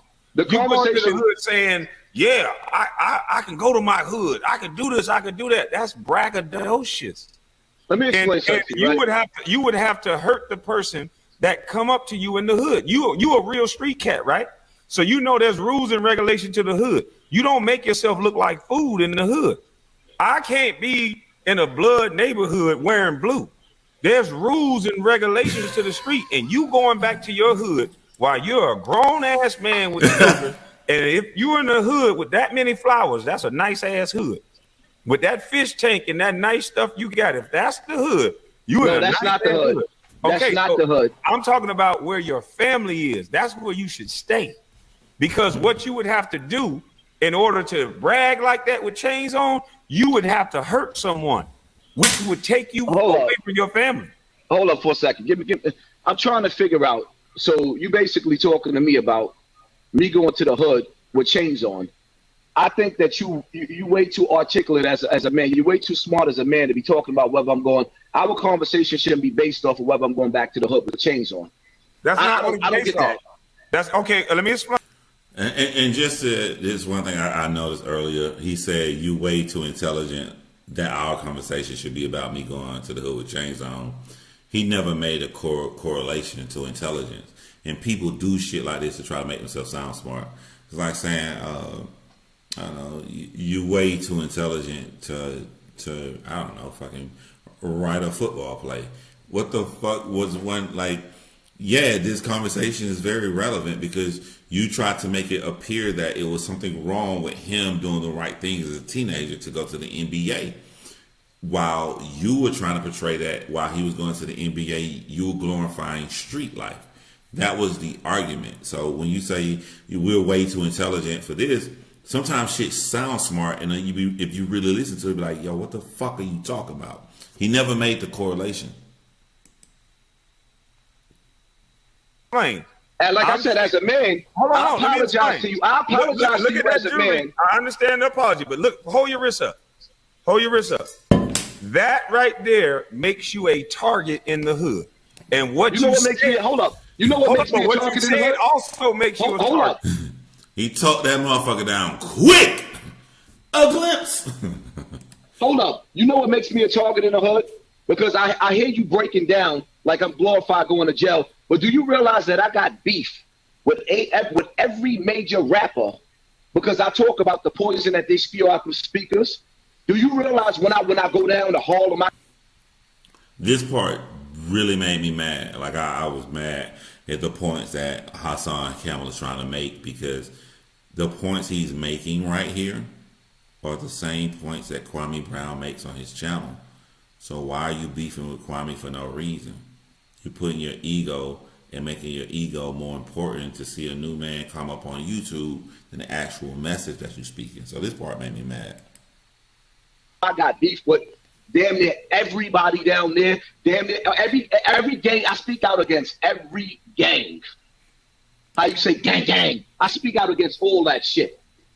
All of that. Everything that's going on in the hood with all these young boys killing each other. These parents sitting up in the park drinking Hennessy while their kids are shooting up the block. I've been speaking about all that. So my whole thing is, me personally, like I said, if your message which I respect the fact that you got in Charlemagne's ass. I respect it. I don't rock with that, man. I don't rock with nobody that take pussy. Nobody.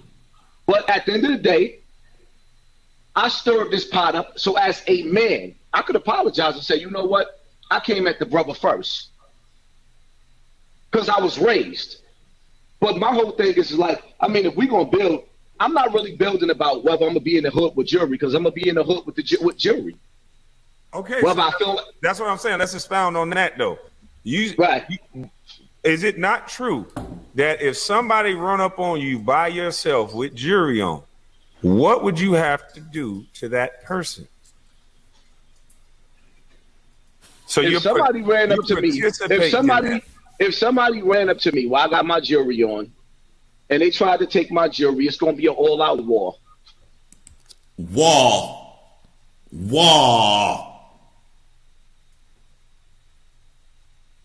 He got New Yorkers sound like confused Asians. War. New York, man. New York, it shouldn't be to no nigga in Georgia like me. No nigga in Georgia like Kwame. New York, y'all got to do this. Y'all need to handle this goddamn Hassan situation. He making all y'all look bad. He making all y'all look bad. This nigga come on the next video with the pad Tim's on. I'm leaving it up to y'all, NY. So why put yourself in that situation at 44 with fly? Someone said, stop blaming NY. We don't claim him. But God admissions, look when I do it. I don't blame NY when he say his dumb ass shit. I blame his dumb ass shit on him. I blame NY when he say the shit y'all say. Why? Other. Hey. all the ignorant shit, I'm keeping it with him. Flowers, a fish tank, kids, and a wife. Well, I put myself in that situation. Yes, sir. Do you ask them rappers why they put themselves in that situation? Yeah. This is called a deflection. This is called a diverting from actual, because, and if I was Kwame, you know what I'm saying, but like, who cares what these rappers do? I'm talking to you right now. You know what I'm saying? Because what they try to point out is that you either don't care or you're a hypocrite. Who gives a fuck if I don't care? Who gives a fuck if I'm a hypocrite? What does that have to do with you answering your action? What if I am a hypocrite? I'll kamikaze the fuck out myself. I'm not. What if I am a hypocrite? I'm talking about you right now. And that's what they try to do in situations like this. Yes, sir, I did. I said that earlier today. I said some of these rappers, a lot of these rappers should not even have friends, because all they do is get the people around them killed by their mouth and get the people around them arrested, because they talk tough and they get kids from these neighborhoods like me and you are from, that don't know trades and don't know skills, but they know how to harm people, and they don't know the results of and the consequences of what happened. 15, 16 years old, these boys are killers, and they're doing it at the direction of bad OGs and bad pussy ass rappers. And I'm saying the things that you're, and this is the part, like, whenever Kwame talked for a long time, this is when I was looking at this nigga right here. He nervous, bro. He nervous. So y'all can't be like he's some mastermind joker guy. Oh, I'm gonna go on his nigga shit, yo, and I'm just gonna get me more views. If that's the case, he wouldn't be fucking nervous. Look at him. He's doing all that. He can't sit still. He drink. He rubbing his head, doing all this shit. And when he at rest, he breathing hard. He fucking scared. It's fucking YouTube. Who gives a fuck what Kwame Brown think? Kwame Brown just a goddamn man. It's YouTube. But he's scared and he nervous. I'd have dog walk you, bro. I'd have dog walk you, Hassan. Don't bring your ass over here. you're saying in the glorification of going to prison, you started speaking about men in jail. Hold up. Hold on. You got my message. Argue an opinion. You cannot argue an opinion. This is my opinion. And then when you took what I had to say the wrong way. Okay, it can't be the wrong way if it's an opinion. We got to get people to understand what an opinion means. This is not based in fact. This is my opinion based on what I heard you say. So let me get it out. My opinion, and I took it this way, so therefore other people can take it this way. You talked about gangsters, and you said it in a way that made it look like you was glorifying being in jail, being around other dudes that was in jail and got busy, because you said there was no names behind me. So what does that tell young youth? That they need to be, don't be the guy who went to the NBA and became a basketball player, because that's success. Whether I score 6 point, 1 point. Hey, hold on, y'all. Kwame cooking right now, but I want to be fair to New York, because somebody, and I don't blame him. This ain't nothing but pride in your area, so I ain't mad at you. But Love Scorpion once said, I guess I should assume everyone from Atlanta sound like the Love and Hip Hop folks. Scrappy and Mama D are not all of ATL. And I feel y'all taking up for the dialect of New York, right? Because I've been making joke. Look, this is personal. This ain't got nothing to do with Hassan Campbell. This is me loving New York music in my 90s and early 2000s when motherfuckers in New York picked on us in the South. Y'all sound like country bumpkins. This just me having a little bit of fun. It ain't serious. This is me.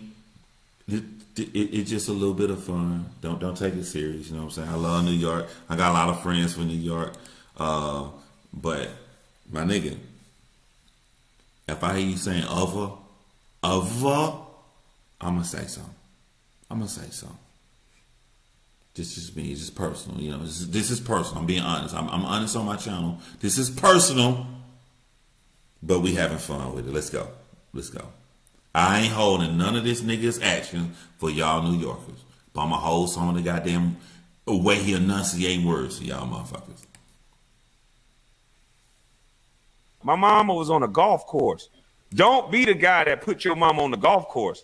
Be the guy that go to prison and have your mama send him some money. Is that what you're telling the youth? Hell no, that's not what that's how you took what I said. But so that's not what I was saying. Okay, go ahead. That's absolutely not what I was saying. You got the what I was saying. All right. So what I was saying, just to make it clear, right? What I was saying is, when I say don't compare me, like for example, I also mentioned Styles P, right? And what Styles P was saying was how civilians are not snitches. Shout out to Lady. You know what I'm saying?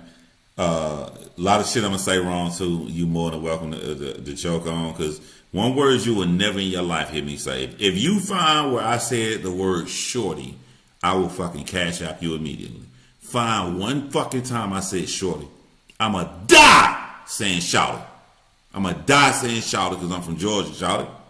I'm from the GA, shouty. So if you want to say other, say your motherfucking other. I'm saying shouty. Damn, don't be embarrassed. So everybody was in my DM sending me that.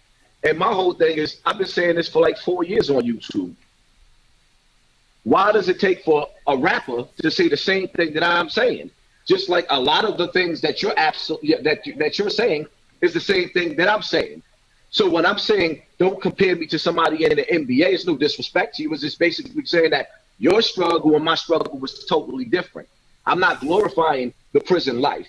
I'm just saying I had to go through the hellfire.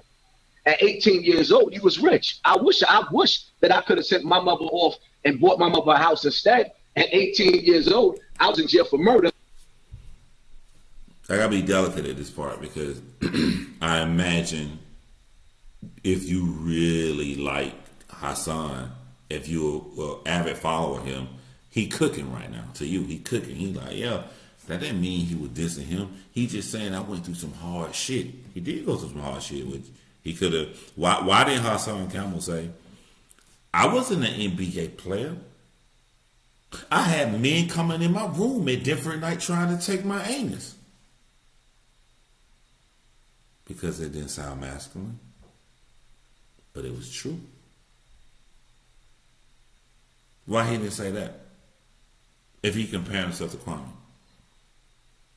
If you were trying to put Kwame down for the achievements that he achieved in life. If this was true, I've been rocking with him. If it was sincerity, if that's what he was really meaning, he didn't speak up until he felt somebody who grew more popular, which he displays his disdain, like the fucking comic book villain, the Joker. What really bothers me? What the real disdain was that he was a regular dude who blew up on YouTube, and he see popular people coming over, and it's going to be easier for popular people. But he contradicts himself when he tries to put down Kwame for being on since 2013. Because if what you're saying is correct, Kwame would have blew up instantly. You're contradicting yourself. Kwame didn't blow up because he just came on because he a celebrity, or he would have blew up way back then. But that's his true disdain. That's what he truly hates. He truly hates when these popular people he deems celebrities jump on YouTube into his environment. My nigga, real men, like black people, we try to display the wrong ways, and that makes us masculine. Like, oh yeah, you know what I'm saying? I'll go in the hood with my fucking fake ass jewelry. I'll go in the hood, B. What makes you masculine is not making excuses. What makes you masculine is saying, I don't give a fuck what celebrity come on YouTube. I'm that nigga. They can bring their ass over here. I'm still gonna get views because I'm motherfucking me. That's masculine. That's masculine. Masculine is not giving a fuck if a celebrity come over here or not. It'd be cool if this was true, what he's saying right now. But this is not true. What he was trying to do was diss Kwame Brown. And how do we know this? Because we already seen the end of the movie. We watched it tonight. His lives tonight contradict everything he said at the beginning when he went on Kwame Brown panel. You lame, you fake, you steal people's shit. He said everything negative about him.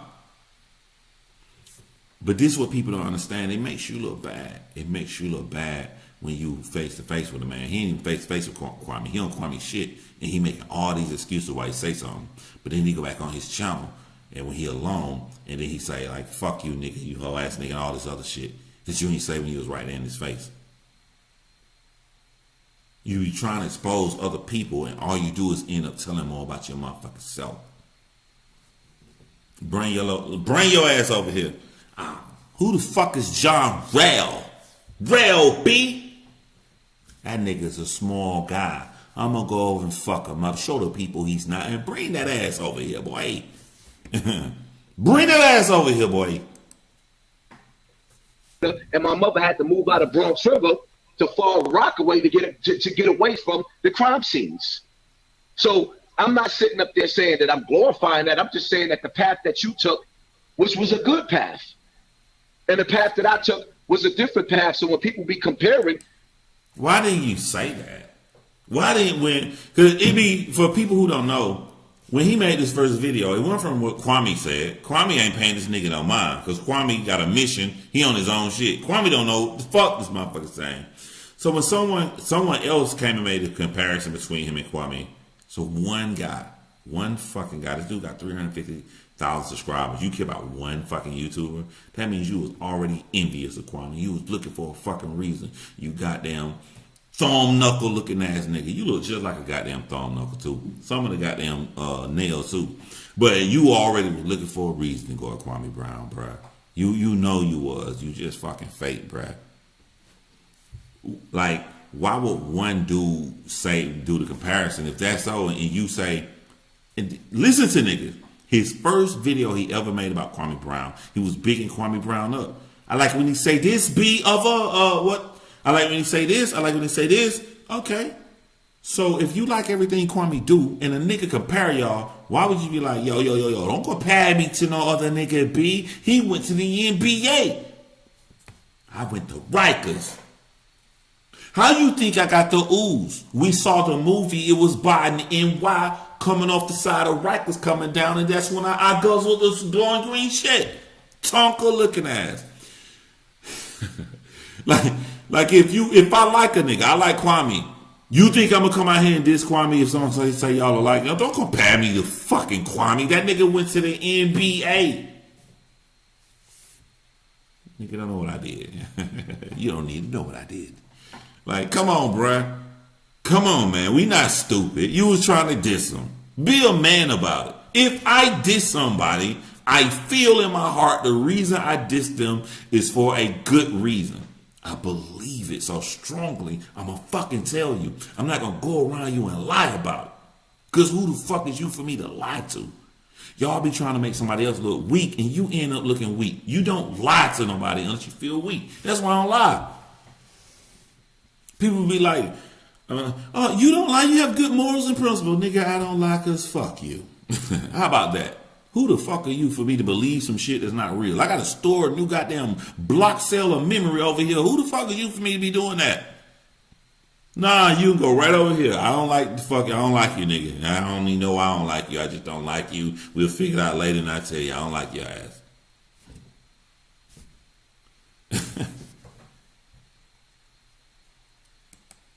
My options and your options was totally different. It's what I was trying to say. How can you say that? You can't come to that conclusion. There's no options. It's decision making and behavior.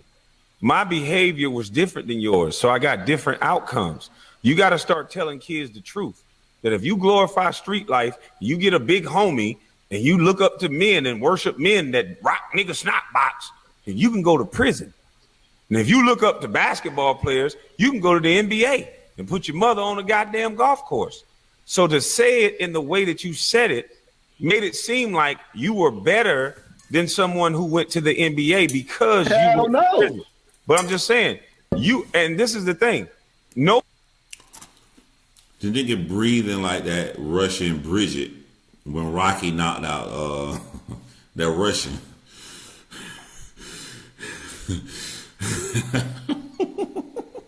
Why you breathing like that, man? It ain't that deep, bro. This is YouTube. Why you breathing it deep, bro? No one can ever be right with you because you also say on one end, there's no celebrities talking this real. There's no celebrities saying what I'm saying. And then when one say what you're saying, you get mad because you've been saying it. So which one is it? Do you want celebrities to talk like you're talking? Or do you, because that's what you want, right? You said celebrities need to stand up for the community and be real. So once they do that, you have an out. You double talking. Because then you can say, well, that celebrity ain't connected to us. And he ain't real. He ain't been to jail and all this other bullshit. Because you really want to shine for everything. It's not about the shine. It's about the message. I could have not let people share my YouTube videos. And at the time I'm having the hottest week, I could have took that money from that week. Bro, am I tripping? Or do y'all got y'all, I don't know if you're on the phone or computer. Look at this nigga. Look how hard he breathing right now. This nigga is scared. Am I tripping? Look how hard he breathing.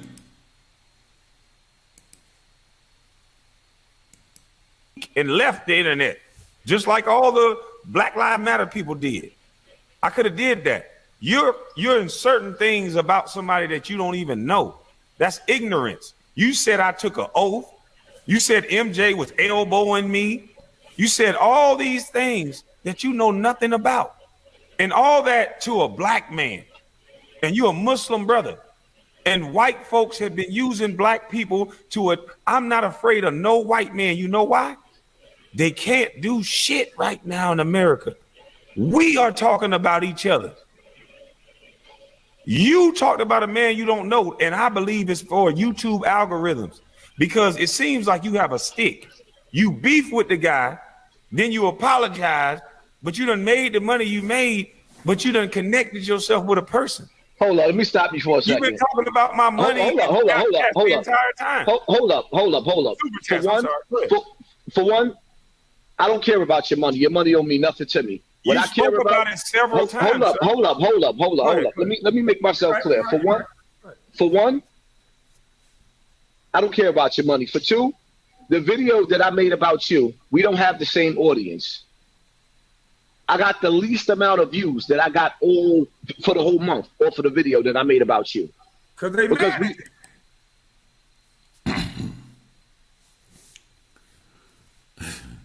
Hey, my nigga, you speak on social issues in the Black American community. So if someone were to rise really quickly to go from 3,000 subscribers to more subscribers than you have now, they're about to reach 400,000. You can bet your ass you have the same people. I think that people overestimate drama. because I think the heyday of drama is coming down. If it were a mountain, we not at its peak no more. But we not down. We like over the peak a little bit. And I've been saying that shit. And people who've been watching me on every video, I go look at the analytics. The drama videos not getting more than the positive videos anymore, which is awesome in the community.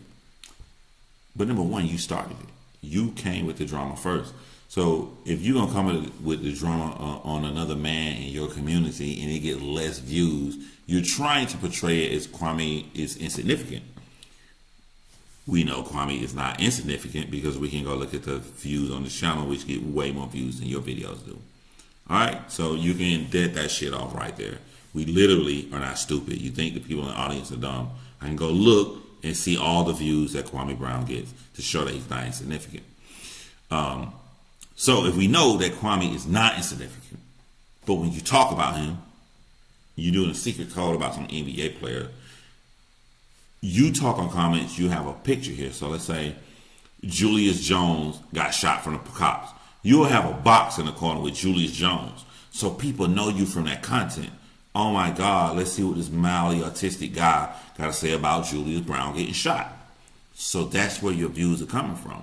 So if you sitting outside in some dark shit in a mildly lavender shirt, and when you're in this mildly lavender shirt, you're saying these subliminals about some alleged NBA player who you could be going at it with, of course your motherfucking views are going to be lower. You dumb fuck. Of course it is. But you did that to yourself.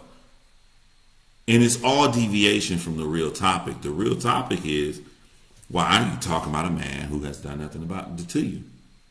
Why are you talking about a man who you name all these good things about and he has never uttered a single negative word about you? Why?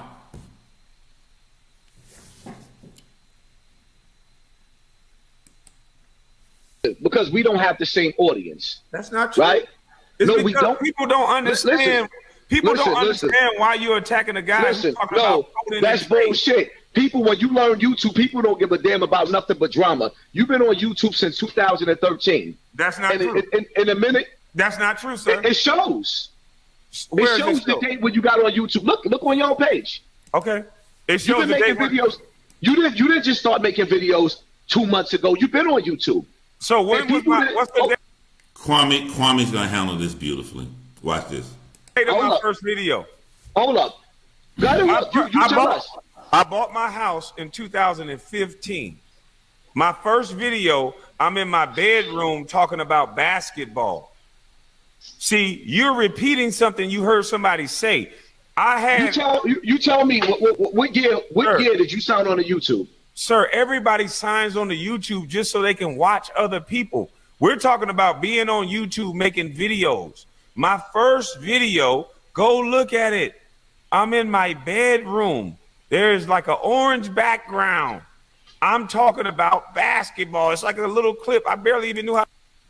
So just to make it clear for people who aren't YouTubers, right now, the fact that you're in my chat, or if you secretly watching and you be like, I ain't making no comment, why these motherfuckers is crazy. But if you're watching me right now, you have a YouTube channel. I don't care if you never put up a video. So if you've been secretly watching people on YouTube, it may say 2015, whenever you decide to get an Android phone and leave an iPhone, or whenever you decided to get a Gmail. Whenever you decide to come on here and you click that first like on the first video, you had a Gmail. That doesn't mean that you've been on YouTube, because a lot of you guys shit say 2013, 2015, and you've never made a video. You are a YouTuber once you start putting in content.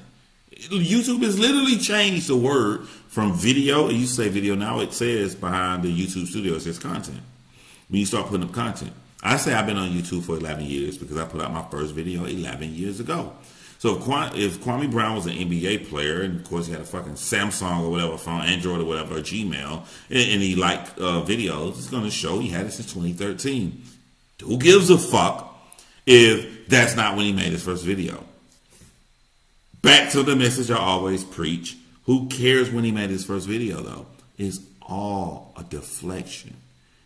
All I see people do is jump online and use fallacies and deflections to divert away from their evil deeds. And this is why Kwame should not have accepted his apology. Because if you're really sorry for what you did, you just come on this motherfucker and just say, I took down the video because that shit is just crazy, bro. Like, you ain't never said nothing bad about me. You even be out here preaching the same shit I be preaching on certain topics. I like everything you done. For me to come out here and say something negative about you and you not even focusing on me was fucked up. And I sincerely apologize. But that's not what happened. All I hear is excuses.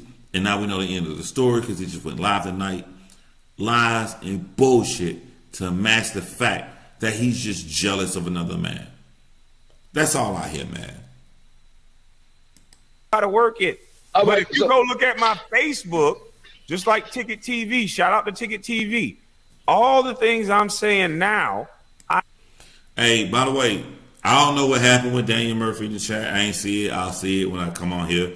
But Daniel Murphy has been cool in the past fucking with me, right? I want to put that out there to my mods. I don't know what the fuck going on. I ain't accused nobody and no shit like that. But Daniel Murphy been rocking with me, though. I've said on my Facebook. All right, so you got on YouTube with drama. You came straight through the door at war. This is what niggas love. That's the bottom line to it. I've been on YouTube long enough. Niggas That's is ignorant. what you did, sir. You warred with Tommy Sotomayor for no reason. I came to YouTube. I talked to dudes behind the scenes because I was in the so-called. You said I war with Tommy. Hold on. Let me finish. Where Sir, the fuck did Tommy come from? saw you. Tommy? Hey, we muting the hell out of this nigga name, bro. We don't want no goddamn has-beens or nobody not important to be said over this motherfucker, bro. Because we both in the same city. If there was a problem, I've been putting up my location all around this motherfucker. Talk to me like a man. That person went to Instagram and said, fuck it, we joking. So I said, okay, let the jokes begin. And then I alleged that there was a go-along, get-along game. And then now an economics doctor was talking about me. Every platform that Charlemagne the God is talking about me. Public record said my daddy is a murderer, but nobody talked about it until Charlemagne the God, who's connected with all the Smoke podcasts, said it. The black first #1 draft pick. Now, you talk about all these conspiracy theories, but you won't allow yourself to go down this rabbit hole. Hold up, what rabbit hole? This is the rabbit hole. The first #1 draft pick ever out of high school from a free lunch line. Daddy's in prison. Single mother after that my dad created. They were married. Never made it on the Black Breakfast Club, which is a mostly black watch show. I'm finna pause it after he responds. The only reason I'm pausing it now is that, like, if we compare jewelry to teeth, like DJ Drama jewelry on stage would have been Steve Jackson teeth, been Jack teeth. And look at this nigga jewelry on his knuckles, bro.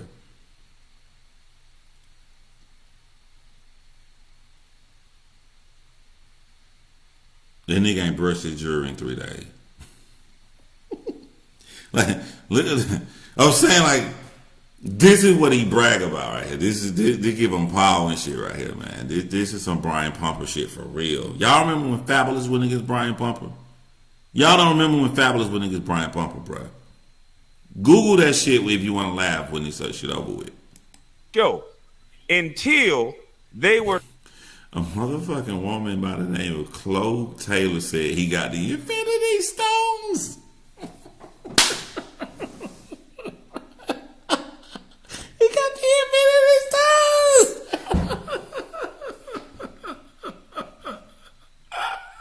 Thanos Campbell. Oh shit.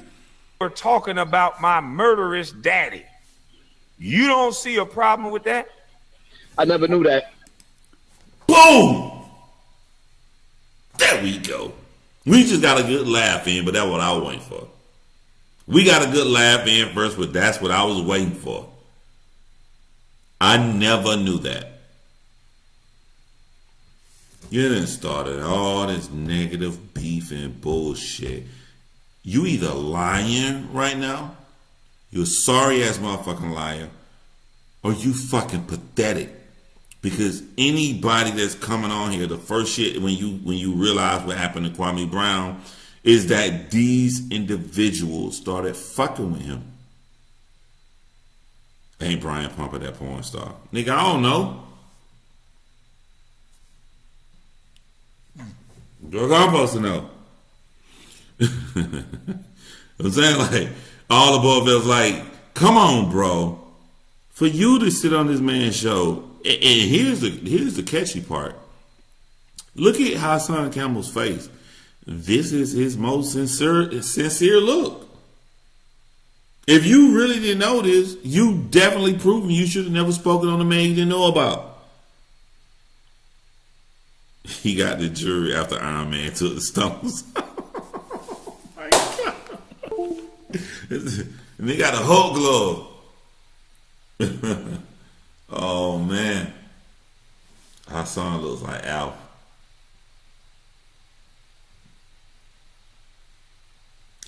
Hassan Campbell looked like something the Power Rangers would fight. They jump out. Like right before they get big. He said it on the Breakfast Club. I don't watch them niggas. I didn't make the Breakfast Club for being the #1 draft pick, but I made it because my dad did something that I didn't know about. You don't see a problem with that?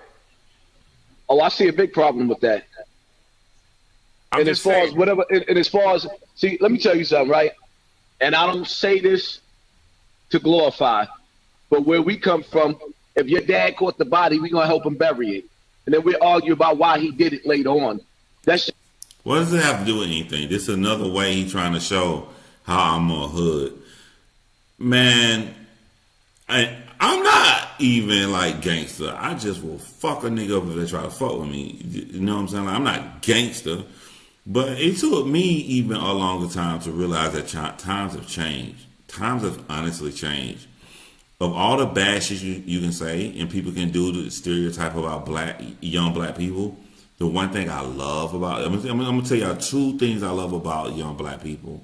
Well, actually, I'll tell y'all 3 things I love about young black people. Like, number 1, the one biggest thing I love about young black people that we wanted from our generation to be different from our children. And when I say our children, I mean like us in our 40s, and you may got somebody older in high school, or right now you may have an adult child. They don't glorify that street shit like we did. That's over. That's done. Second thing they don't glorify, they don't smoke like we did. You was a weak ass nigga if you went smoking Newports back in the day in the hood. You not that now. You look weird to these younger kids if you smoke cigarettes like that now. Motherfucker made me forget my third point. Hold on. It was just they don't do cigarettes now. They don't do that real thug shit. Some of them do, but I'm talking about in the majority of it. And, the third one is the younger generation will clown you if you cheat on somebody. We come from a generation that, like, if you cheat, they'll go like, yeah, nigga. But now they'll be like, yo, this motherfucker, yeah, you know, like they don't. You're not as lame as if you choose to stay with one girl. If I make that click, you know what I'm saying? Those are the 3 biggest things I learned about our generation. And I think a lot of people our age, early 40s to mid 40s, they haven't recognized that right now. They haven't, like, this nigga's autistic. So he gonna be the last person to catch on. Like, this glorification that you have of the street shit, it ain't working like that. It ain't hitting. It ain't hitting like it used to. Street shit gonna hit when it supposed to. And to me, in my personal opinion, the street shit hit when it turns to man shit. Somebody fuck with your kids, you beat the fuck out of them. They can be like, yeah, my nigga, he stood up. Nigga, that ain't street. That's just being a goddamn man. That's when the street shit hit, when it's really just man shit. You my God, John, but you tripping young boys as savages. You can never put a generalization over anybody. I'm talking about the abundance. The abundance is different than how it used to be when I was a kid in the 90s. I see so many motherfucking young black kids walking around here now, 16, 15, 17-year-old. Well, these black teenagers will look at them like they fucking crazy if they see their friends smoking a Newport. Nigga, everybody I knew smoked Newports. Everybody I knew how to get a Lucy. It's changing. It ain't the same. But you can't just put out a bland statement and say that it's all change. It ain't all change. It definitely is that there's a difference.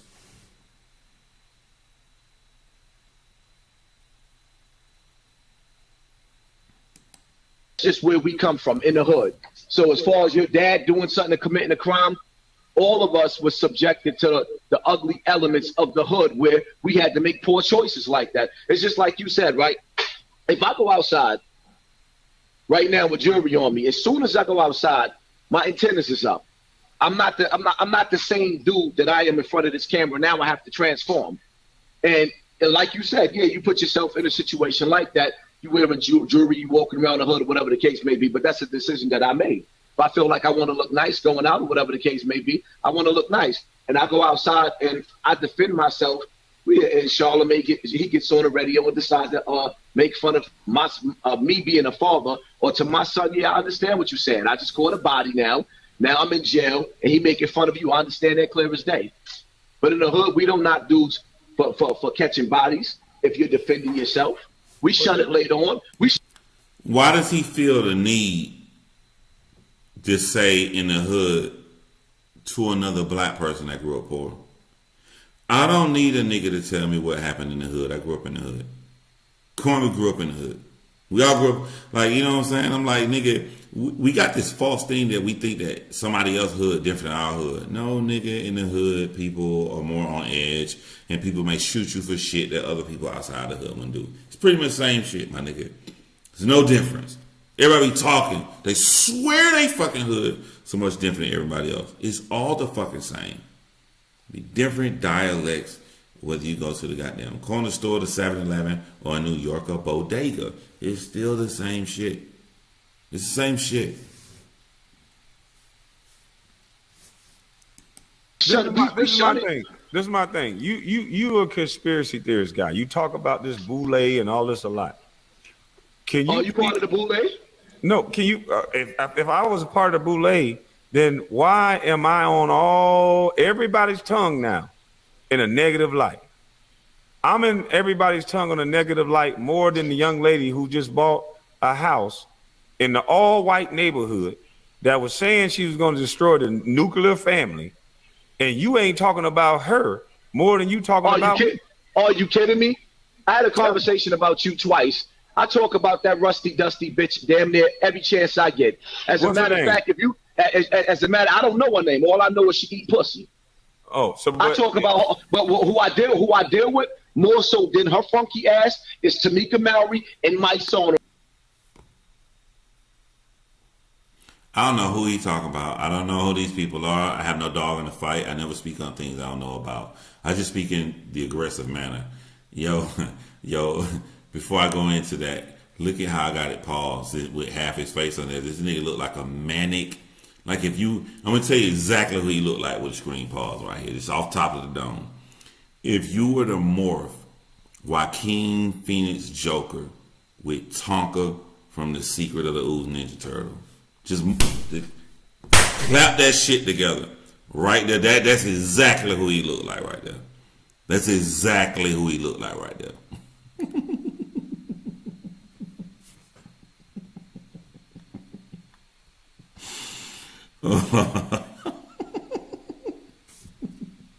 Hold on, man. This shit got me out. 2028. Hold on. Let me listen right here. I probably remember what I was going to say before that. Bitch, damn near every chance I get. As a matter of fact, okay, the joke took me off, but I knew what I was gonna say, bro. The joke took me off. I was gonna say this right here, bro. I don't know who he talking about because I don't want to take up for nobody, and they be fucking way worse than he is. I don't know who he talking about. I'm just saying he get extra in his voice and bass to try to make somebody look bad. He's like, she pussy, and it just seems weird to try to put her down, whoever this person is or whatever happened. same-sex relations. If I ain't gonna even say that, bro, I'm gonna be quiet. I'm gonna be quiet. Just seem weird coming from you, Hassan. That's all. You, as a matter, I don't know her name. All I know is she eat pussy. Oh, so I talk about her, but who I deal with more so than her funky ass is Tamika Mallory and my son on a daily basis. I don't let her, because my son come from where I come from. So I don't let up on Tamika Mallory and my son, the ambulance chasers, at all. That's who I deal with because they the umbrella of Black Lives Matter. But I've been dealing with Charlamagne. I've been dealing with Charlamagne before you. As a matter of fact, Charlamagne almost had my whole page knocked down. I don't even know how he didn't get you. I had to appeal it. Charlamagne almost had my whole. He put his lawyers on me. So the things that you getting away with, I couldn't get away with. Charlamagne almost rocked my snot box. He wasn't playing with me. He sicked all the lawyers. That's why Star didn't handle Charlamagne himself. He said, Kwame gonna handle this beautifully, but I'm gonna piggyback and add something else extra on. But watch, Kwame gonna handle this beautifully. me at him. because Charlamagne fucked himself. He brought up my sister. He brought up my daddy. He brought up my brother. If he would have put out a lawsuit on me, then we would have countersued for all the people that he brought up their names that had nothing to do with nothing. So Charlamagne is not as tough as you trying to make him. Hey, because motherfucker be getting pissed at me. I don't know how long this live been, but you see I've been here the whole time. I just took my phone off the charger, so I'm finna check messages. Motherfuckers going off on me, I'm gonna fucking snap back. I ain't seen nobody sit me. I ain't seen nothing till right now. Out to be. I didn't say that cat was hold up. I didn't hold up. I seen Charlamagne get punched in his face and run down the block. I ain't never said he was tough. You'll never see nobody punch me in my face and be running down the block. I'm talking about in the legal arena. There's Well, lawsuits, there's countersuits. He almost made me lose my page. YouTube wasn't playing. I had to appeal. When one of the strikes that he gave me, I did not win. But I understand that. But see, I never spoke about Charlamagne until he spoke about me and my family and my sister and all the things that he said. Those things that he said, he didn't have to say. He used iHeartRadio, and he's connected to, he has a vested interest in all the Smoke podcasts. So he should have never done that. He put his own foot in his own. Oh shit, what happened? Hey, did you know there? Hey, shut your ugly ass up, big T-Fad. Goddamn. This nigga is talking with so much emphasis on his face. You like a first base glove member. Like you like the whole glove, nigga. This nigga made sure, Mom, tomorrow I got a commercial. They're gonna film it in the car, and this is my big break. Hey, you guys ever wondered? This nigga, bruh. All right, bro, whatever you selling, I'll buy it, man. You trying too hard. You look like The Mask. For real. Like when it was like if you, not the wooden part, but when it was on Jim Carrey's face, if you peeled that off, you look like that nigga. Scaring me, nigga. Oh shit, we lost our place, ain't we? Wait, why did it go to another video? Don't worry, I remember where we were. I remember where we was at. Generic Cubican Jr. Y'all wrong, man. Y'all wrong. I remember where we was at, so we good. Y'all wrong though. Generic Cubican Jr. He kicking people out of his live. He's still live? How the hell he's still live? I got like 800 people over here. Damn, Hassan. Face that.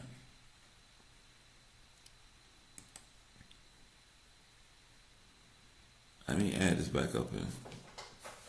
I think we was around like the 20, getting close to the 30-minute mark, right?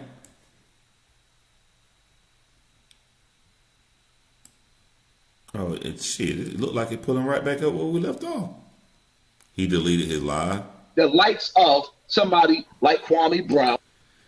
Hold on, I don't know. On another level. You're an NBA.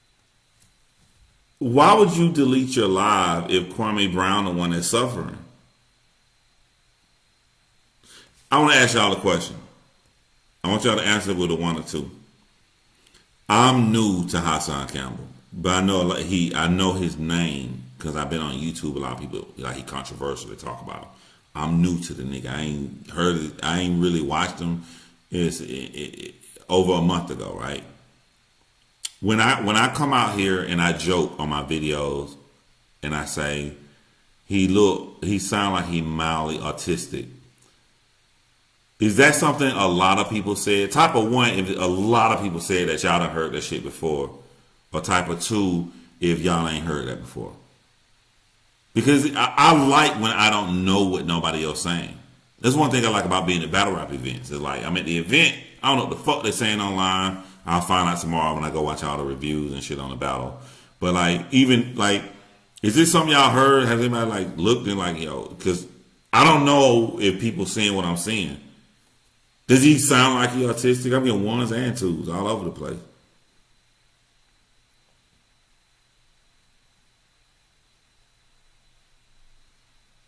Two twos, 1, 2. It's mixed. It's mixed. I can't pull and say it's more 1s or more 2s. It's literally cut down the middle. Unstable, not autistic. Go back to 1, bruh.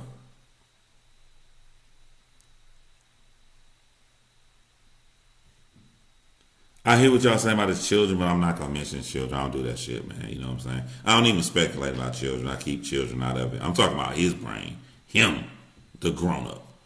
You know, it's Leora comment. Oh my God, y'all damaged. Tiffany said, "Fuck all that shit. I ain't no scientist. I'm gonna say damaged." I said this before I ever went and talked about anything heavy on YouTube. When I be on YouTube, it was just for my music. I would say, you are a victim until you start using being a victim to victimize other people. And this way you're gonna know all the people who follow me for true crime, because I'm about to tell y'all some gross shit. But people who follow me from true crime, they know this, whether my Patreons or they follow my regular John Crimes channel. There's a story by the guy named Thomas Soraya Sr. and his son Thomas Soraya Jr. It's this book called Like Father, Like Son. I'm not gonna miss my place. We still gonna keep it to Hassan Campbell. Hear me out. This is one of the most horrific books I've ever read in my life. I do not want to read this book again. But the beautiful thing about this book is that it's broken into 3 parts. 3 parts. The first part tells the story of a little boy and how he grew up and he was molested and how his uncle did him. And the first part of that book, you put your eyes in it and you are that little child. You feel what that little child feels. And he watched his mom get hog-tied, molested by his uncle, and he kills his mom.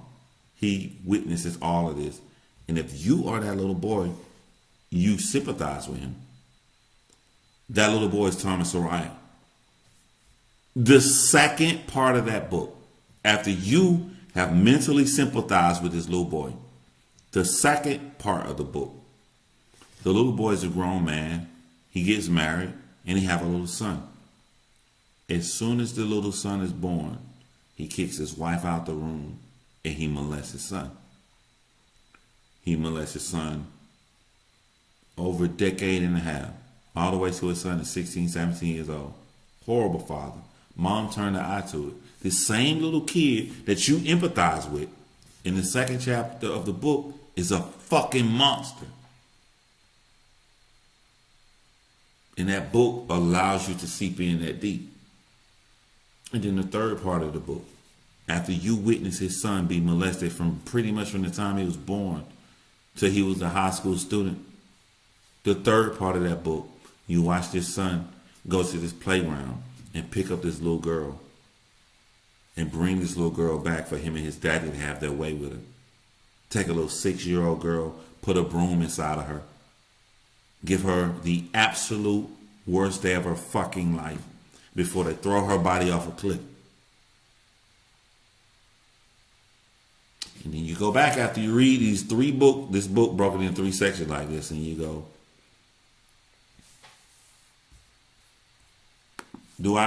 when do I give a fuck about somebody being a victim?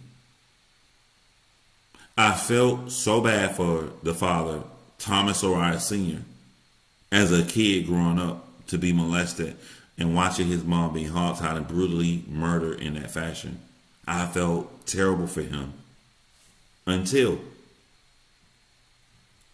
unfucking till he became the bad guy. I would rock, support, and do everything Hassan Campbell wanted, being molested by celebrities growing up, the abuse that Hassan Campbell grew up. Until he took the situation how he grew up and used it to be the bad guy to everybody else. I don't give a fuck.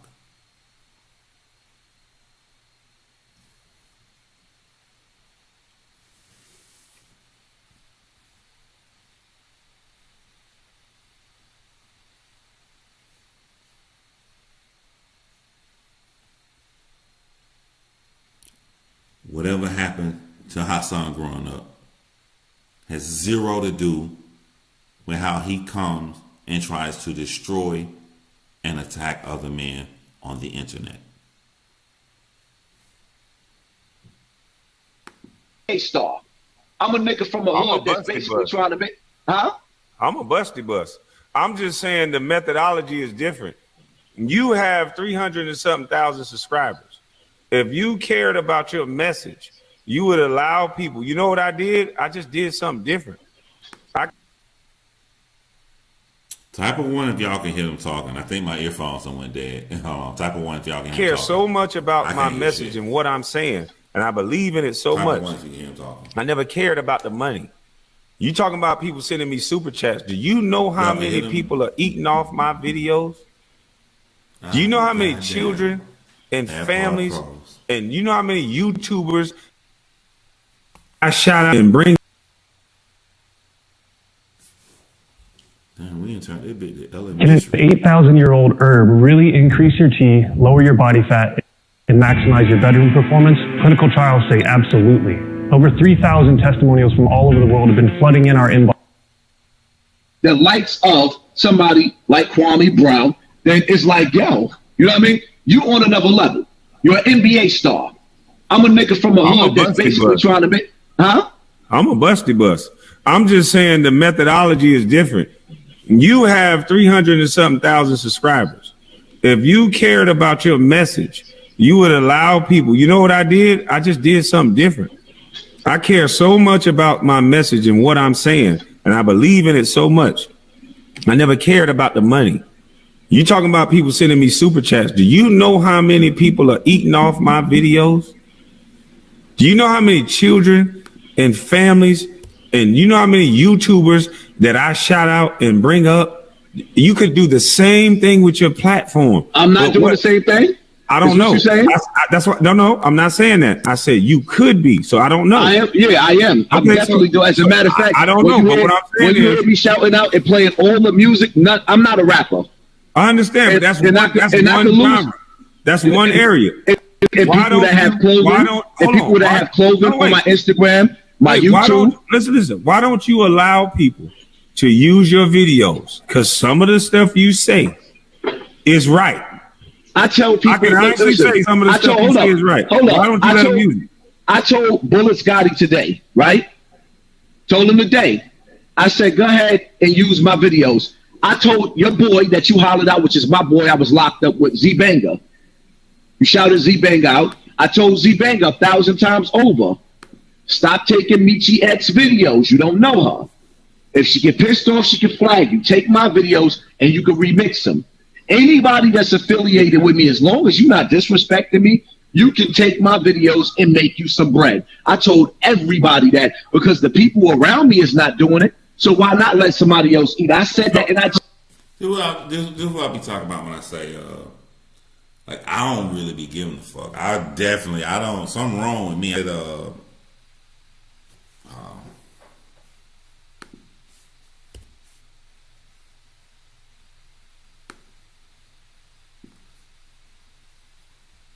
Type of one if y'all can hear me.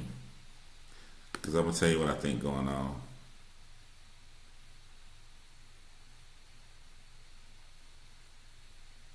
Type of one if you can hear me. Type of one if you can hear me. All right. What I think going on is that I'm learning even with a faster laptop and all the shit. And y'all let me know you talking about computer people out there. Because I hear my fans are going crazy. I got a fucking webcam hooked up to this shit. I got kind of hard drive, mics and shit hooked up to it. I think that it's showing the difference between a desktop computer and still having a laptop. I don't know, y'all let me know. Someone said I'm buffering, so I think I can't go long term.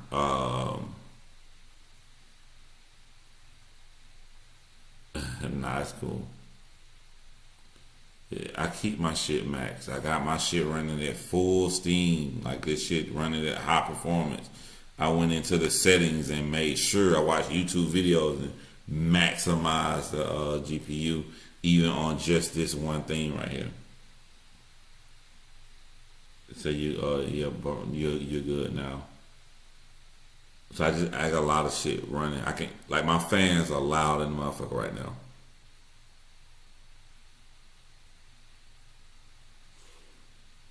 I set it up perfectly that I knew I'd be going live, so I'm using Xstream, XSplit to do the live, and I put whenever XSplit is running to run this priority at its maximum capacity, so the fans are going crazy.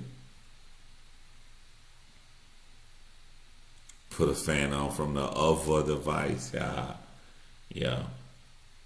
But man.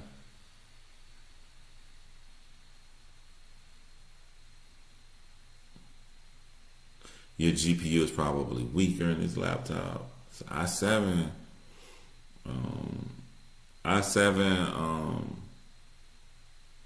what's it called? Microsoft Surface Book 3. You can't be the victim and the aggressor at the same time. That's female tendency. But what I was gonna say though, I ended on this right here. I don't give a fuck if a motherfucker flag me on this shit. He can watch this shit and see I decimated him. I don't give a fuck. You know what I'm saying? About stuff like this. It's never gonna stop me from being me. I'm using the Rode mic. I enjoy your show tonight, and I will be tuning back in to check out some of your old videos. Peace and love. Shout out to Green Life Garden and Home DIY. Big hugs to you. I would use Restream on a laptop, John. I'll look that up with Zen Master. Not all women. You get a big hug from me. All y'all get a big hug from me. Crystal Bush. Shout out to my girl Crystal Bush. What you mean not all women? What's going on? What have I missed in the chat? I just subscribed. Thank you, Charmaine Holly, for subscribing. His jewelry blocked the single. Is it split that doesn't allow you to rewind a live while it's happening? I think so, because I'm the only person that people have a problem with doing that. Because if I go live on another program like StreamYards or whatever, you can. So it may be XSplit. Shout out to Casino. Casino funny as hell. Is it the Road Podcaster? I don't know. I think so. Shout out to Daniel Murphy. Appreciate that. Appreciate the super chats that came in. Appreciate the cash apps that came in. I don't do fake ass shit and try to act like it's all behind the scenes or try to come in your inbox or whatever. I put it up front. Anything you give, supports the channel, go back into the channel. Fortunately, behaviors don't change overnight, so this is going to be a long road. We have to understand these behaviors that we're seeing. Once we understand these behaviors, we don't pay attention to it. Because if once we don't pay attention to it, it's not about hurting an individual or a person. It's showing these are the behaviors we don't like. And then we start paying more attention to behaviors that we do like.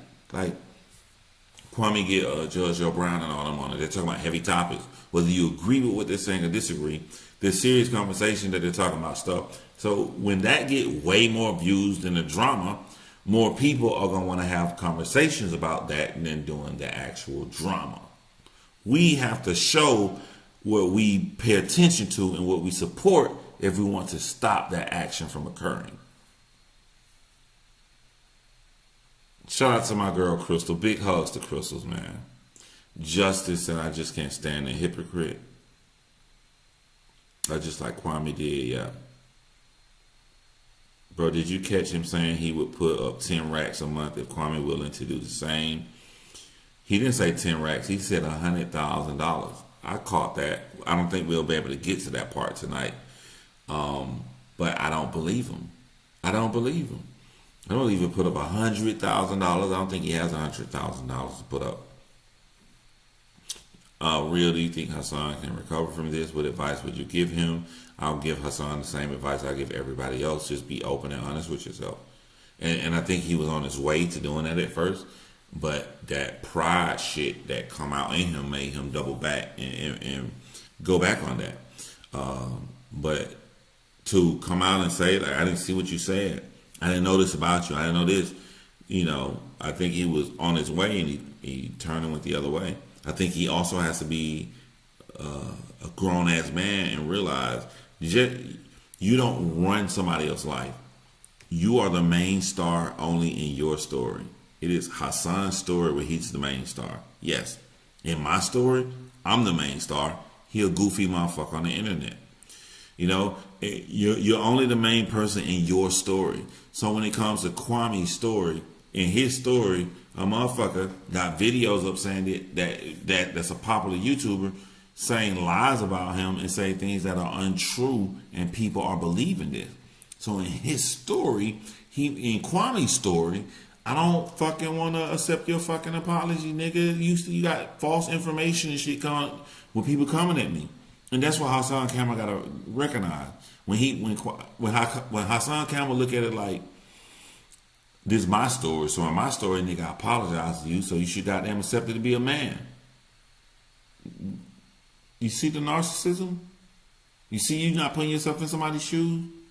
If I'm walking, having a Father Sunday with my son, and he's enjoying his time with his father, and you come smack my son in the back of the fucking head, and you say you apologize, and I should just accept you then, instead of throwing your motherfucking ass over the ledge and stomping you clean the fuck out, and then apologizing, that's what I want to do. That's my story. I want to fuck you up. Because you shouldn't have fought with my son. I don't have to agree when you want me to agree. That's the biggest issue for Hassan Campbell. And the fact that I do think something a little bit mentally off with him. And then the fact that he does have trauma coming from his past. But don't use that shit. Don't use your trauma from your past. You're going to fuck with other people.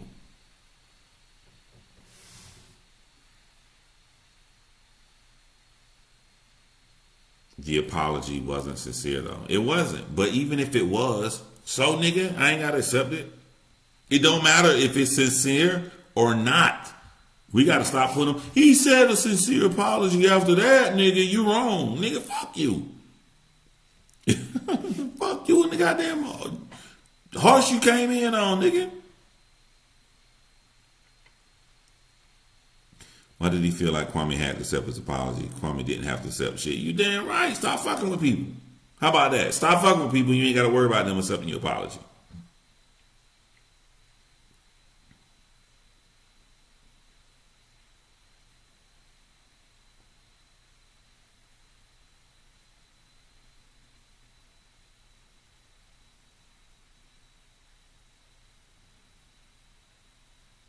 What do you think about Hassan saying he hates all black people? I honestly don't understand. He said a lot of crazy shit. When people like to say that alcohol brings out honesty, pure, genuine anger brings out honesty too. You know, so you ever seen somebody so mad they just start spewing out the fucking truth? They just start shouting at the rooftop, snitching, telling everybody, just saying how they fucking feel.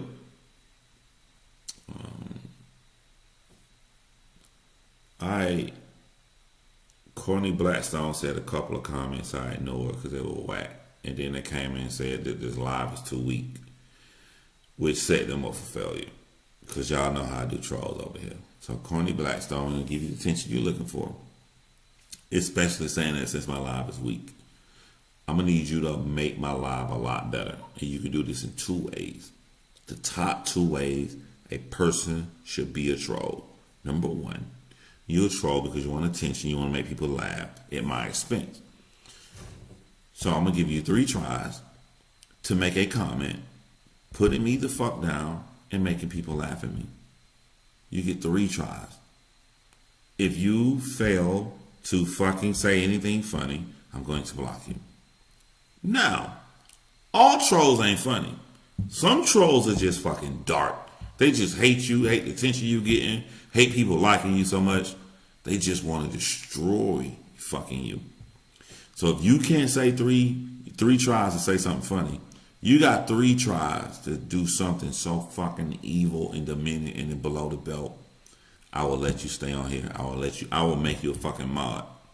So in 3 tries, you better say something funny or you better really fucking destroy me. Because I don't mind trolls being on my channel. I just want everybody to achieve for greatness in their life. So if you want to be a troll, greatness means you need to be a great troll. I do not allow mediocre trolls on my channel. I do not allow it. I do not allow weak trolls. The only trolls that can stay at my channel are the absolute fucking best. So when I look down in this chat, I better see something funny you fucking said, or very demented and dirty and mean, or you getting the fuck up out of here. Because you said that my chat was boring. You said my live was boring. So we want to see what you got to say.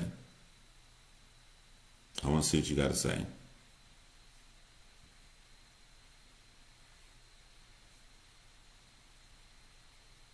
All y'all motherfuckers the same.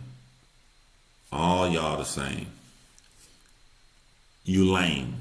You want to hide between people, but when you give a troll the spotlight they so desperately seek, they fucking all fail. They do the same shit. They cower in fear.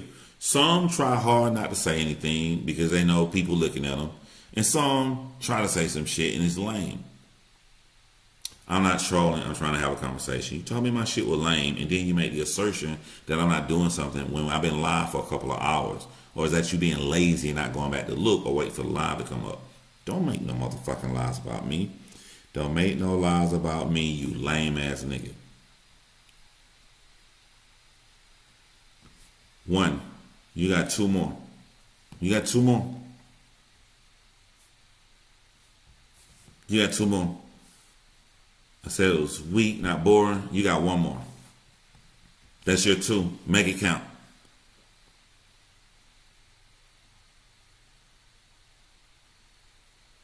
You got 1 more. If you don't say nothing at all, I'm going to block you anyway for quitting. You're either not going to say something or you're going to give it a fucking try. Go out with some motherfucking balls.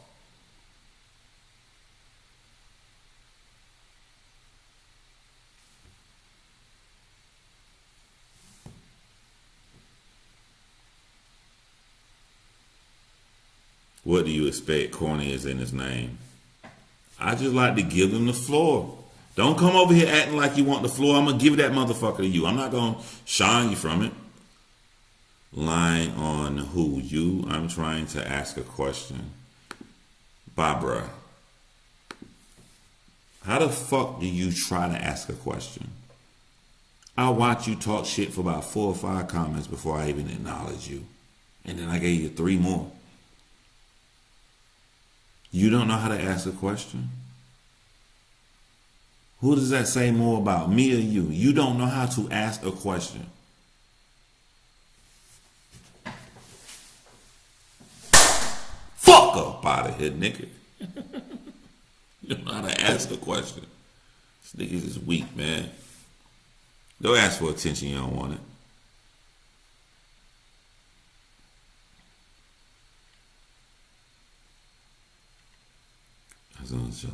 Yeah.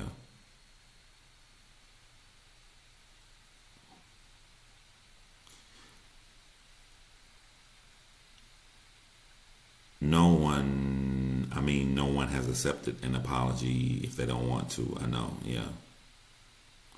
John Allen, shut your bitch ass up, John. You a bitch. Thank you. Because I'm going to use you, John Adams, instead of the person I was going to use who left a comment earlier. And this is very important. This will be the last thing I'm going to leave y'all, but this is very, very important. All right? I'm looking for the comment they left earlier.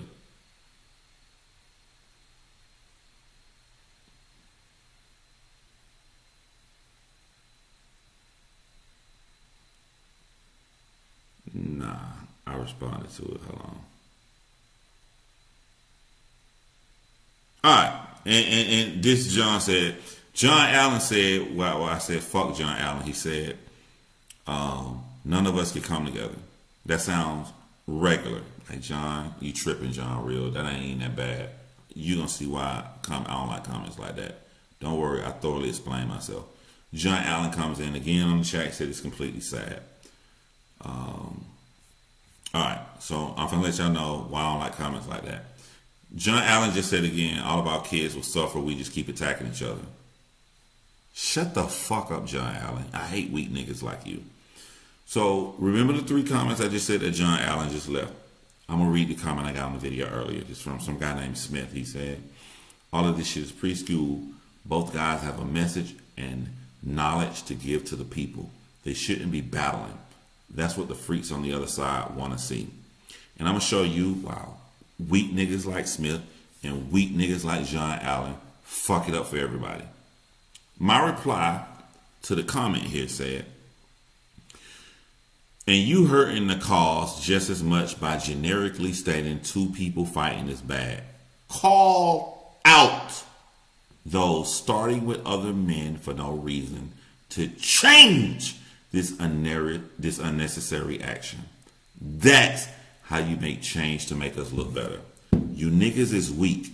You niggas do when you come on and do shit like, oh, 2 black men fighting, we look bad. I'm just gonna say, I'm gonna wrap it up in a bow like that. You weak ass niggas, because you allow sucker niggas to keep fucking with people.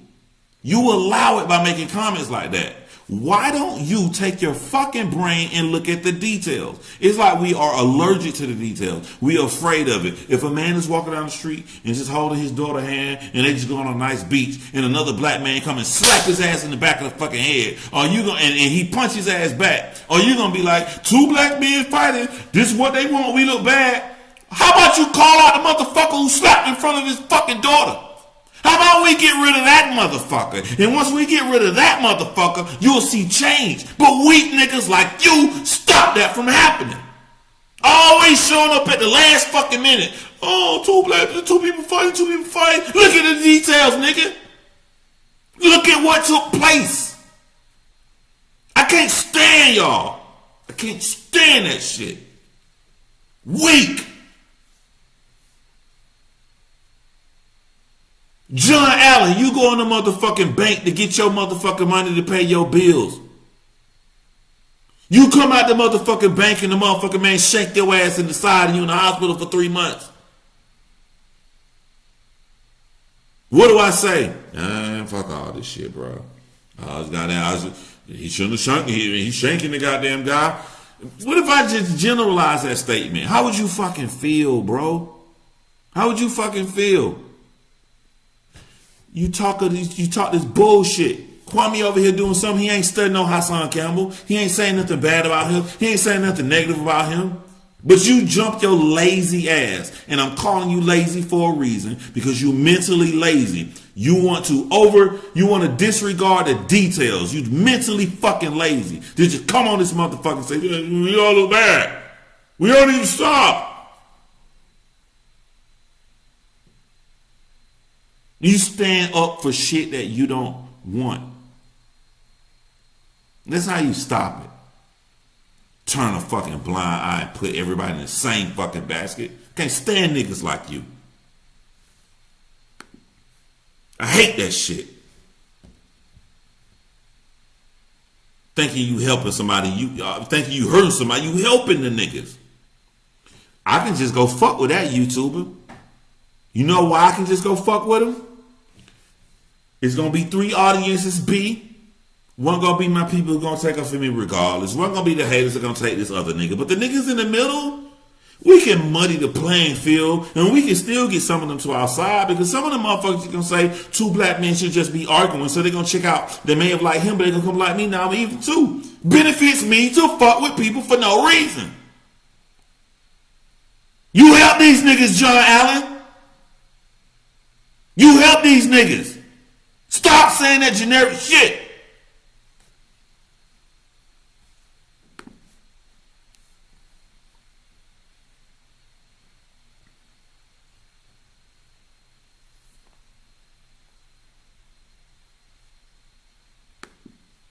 You think we fucking don't know this shit? You think we dumb?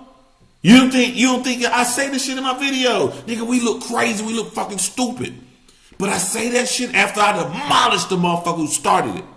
After I demolished the motherfucker doing the immature, crazy behavior. After I point that shit the fuck out.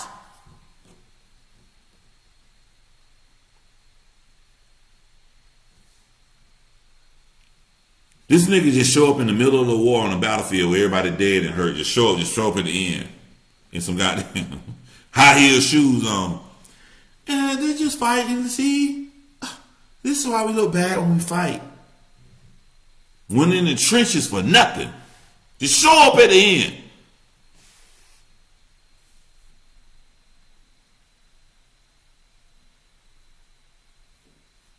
I've been in the back because I got nothing to prove. That's what John Allen said after I said all of this. That's the insinuation that if you speak up, then you have something to prove.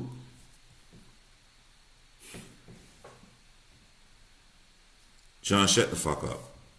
And that ain't even dissing you. That's out of love. I'm trying to save you from looking crazy, bro. Just shut up, bro. That's me helping you. Just shut up, bro.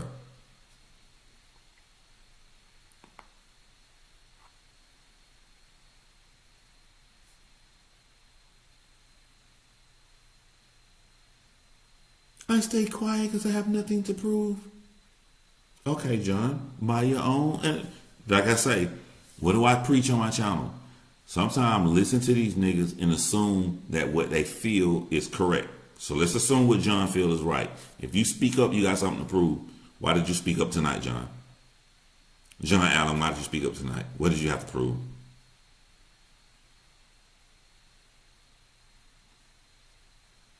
John Allen, you forever have the Michael Jackson voice. Every comment you make. What's your number? We don't need to fight each other. I'm not fighting you, John. I'm using you as an example because you're doing an action I don't like. I use my channel to call out actions I don't like. I don't like your mediocre, weak, lame ass shit to just generically say 2 people shouldn't be fighting. I don't like that shit. Because you help terrible people when you do this. I'm not fighting you. I'm speaking about an ideology I don't believe in. I don't believe in your shit either. It's weak. I'm doing you the same way I do everybody else. Because if you call that shit out, you show people the behavior we don't want. Same thing I don't want from you, I don't want from my own son. I want my own son to go out there and, they shouldn't have been fighting each other. Somebody fucking with somebody. How many people got children out here? A fucking bully been following them every fucking day. I'm gonna beat your ass after school. I'm gonna beat your ass after school. They go the other way. They go the long way home. They scared to goddamn ride the bus because the bully said they gonna beat their ass. And one day they can't take it no more. They ride the bus, and soon they get off the bus, the bully there. Pop! Fighting back and forth. They take some licks, they bleeding, but they beat the bully ass. And your bitch ass John come up on the scene and say, it's black on black violence. They shouldn't have been fighting each other. They're just both wrong. Motherfucker been tormented and followed by this motherfucking bully for months. But niggas like you come on the scene, weak.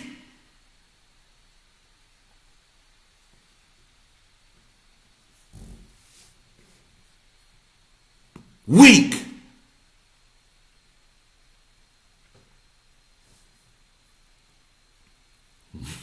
It's supposed to be brothers. That shit, man, that shit pissed me off, man. That shit pissed me off, man. Because they don't realize who they including when they say generic statements like that, bro. You condemning people who forced to take an action.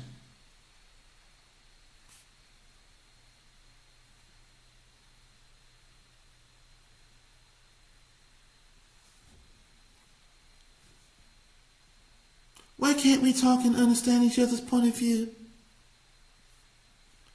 Every time you make a comment, all I think is, I don't even know what Michael Jackson, it's a Michael Jackson Free Willy beat. That's all. Every time he comment,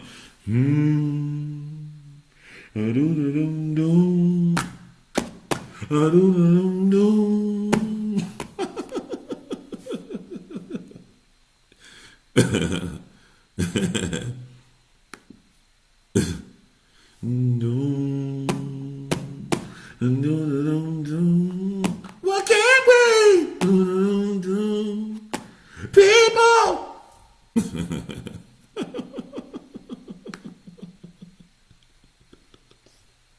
Shout out to Gravity Takeout in the building, man. I'm about to ride, man.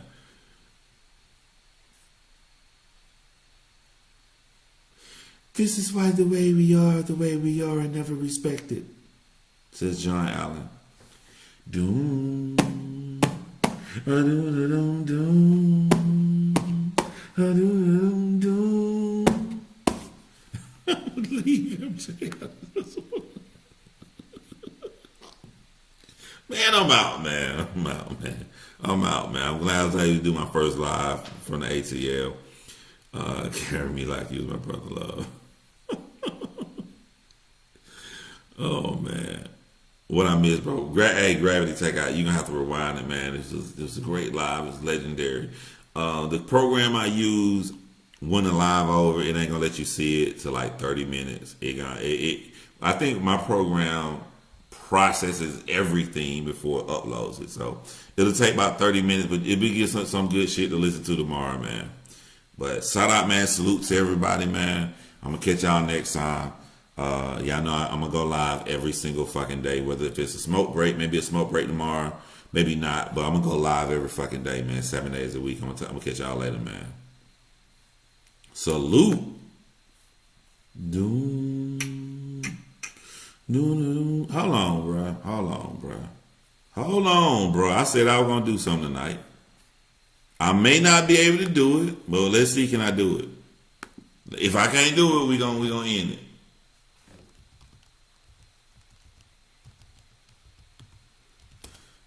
When I said I'm gonna do the live, I said, let me see if it's on here.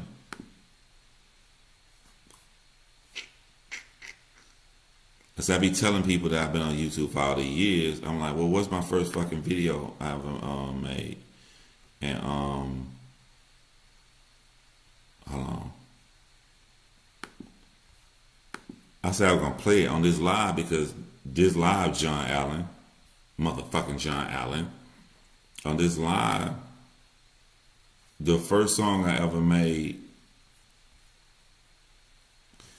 Hold on, I'm gonna send it from my phone. The first song I ever, because I don't want y'all niggas to know my old goddamn YouTube channel, so I'm gonna download it. But the first song I ever made was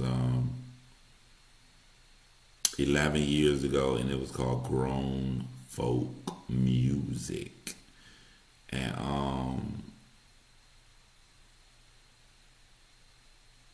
hold up. And this song goes into what happened with Hassan Campbell and happened with everything that we've been talking about tonight. So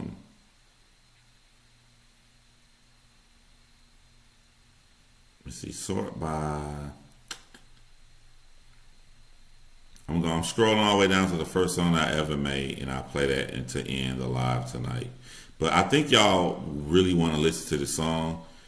This song made about 12 years ago.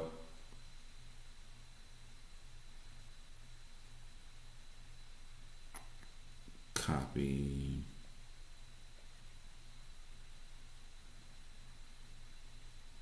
Just for you, John Allen.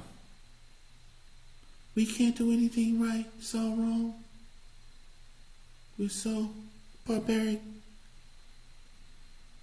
We need to make a world a better place.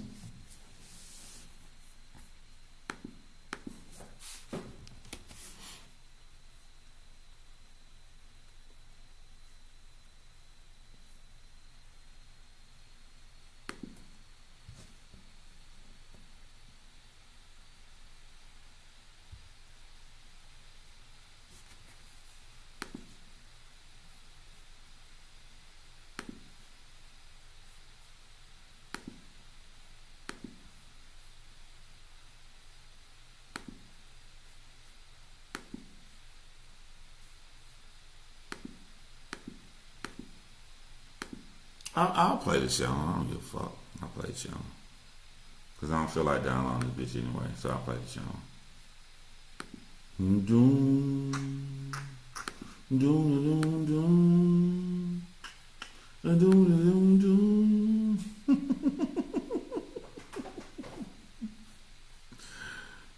I'll play the song.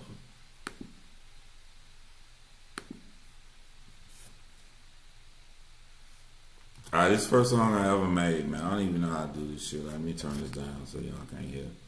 But type of one if you can hear it when it come up. I just want type of one, let me know y'all hear it.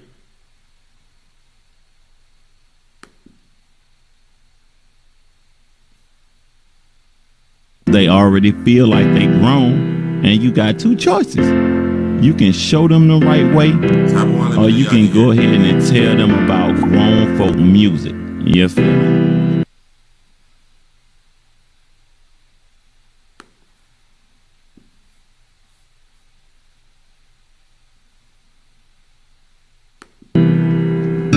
I knew a nigga Monday, nigga died Tuesday, wake on a Wednesday, funeral Friday. Hold on, I want to stop this. I want to say this one thing right here. We got other rappers in here.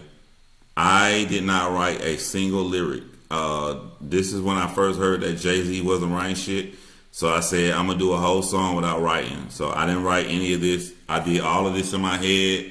I was trying to be like Jay-Z. This is the first song I ever did where I didn't write any fucking lyric.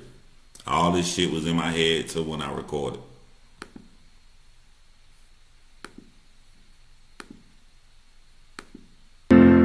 The hardest part about being parents is when your kids become teenagers, because they already feel like they grown, and you got two choices.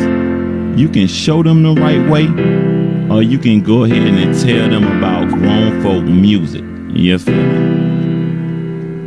I knew a nigga Monday, nigga died Tuesday, wake on a Wednesday, funeral Friday. In the days prior, he was high on the highway. Didn't know 5 days later it was by man. Why man? Cause he was only 15. Young nigga, dumb nigga, full of street dreams. Drunk nigga, stunt liquor full of his jeans. What made it so sad is before he could read. But you niggas don't see that you ain't even grown yet. Too busy on your block trying to build up your own set. You rather make your own brick before you make your own check. Before you get it on, then try to get a loan, man. Cause this song was made by a real grown man who don't wish he was wrong but wish he was a kid. Y'all don't realize ignorance bliss. Long as ignorance bliss, you will stay innocent. Because y'all shouldn't imitate what we do and sit back, relax to this grown folk music. Open up your window, see somebody shooting. That's an example of grown folk music. Trying to push weight, boy, that's stupid. You got plenty time for that grown folk music. Hard-headed, go ahead, try to do this. Man up to this fucking grown folk music. I knew a girl Wednesday, died on a Thursday. What made it so bad? Friday was her birthday. What made it so bad was she died in the worst way. HIV, spell it out, what's the worst case? You ever seen somebody die of AIDS? I'd rather see somebody die from grenades. I'd rather see somebody die from the plague than to sit in my house and lose major weight. She went from 180 to 80. Went from dude come fuck me to God come save me.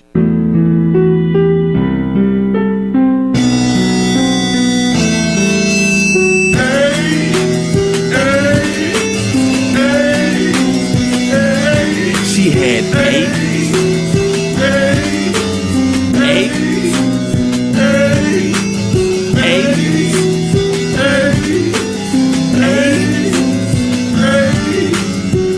This the phone conversation when she first told her mama she had AIDS. Mama, this your daughter, don't hang up the phone, just listen. Let me explain why I've been coughing for a minute. Prostituting, giving head, 8 to 80, fuck them all, but in the end, it's your daughter that got fucked by the Lord. Mama, white blood cells are no more blood cells, hold on. I had to catch my breath. I got AIDS, not HIV. That's why souls all over me. That's why I'm living in a box and ain't nobody calling me. Mama, do you remember when your daughter was only 5? You looked at me and smiled with the vision of a long life gone now. Fucked it up literally. Guess the dude wasn't lying when he said his dick was killing me. I'm 17, mama, and I'll never see 21. I open up my window and I wonder how many sons will I see?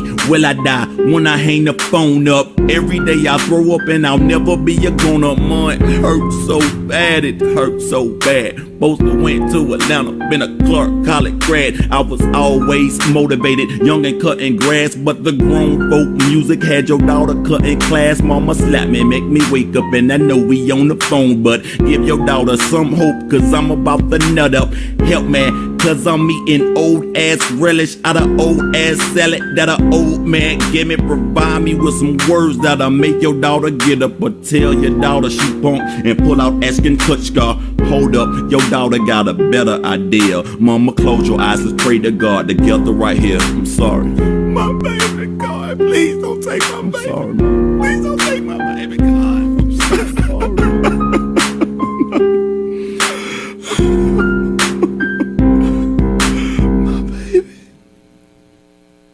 Y'all should imitate what we do and sit back, relax to this grown folk music. Open up your window, see somebody shooting. That's an example of grown folk music. Trying to push weight, boy, that's stupid. You got plenty time for that grown folk music.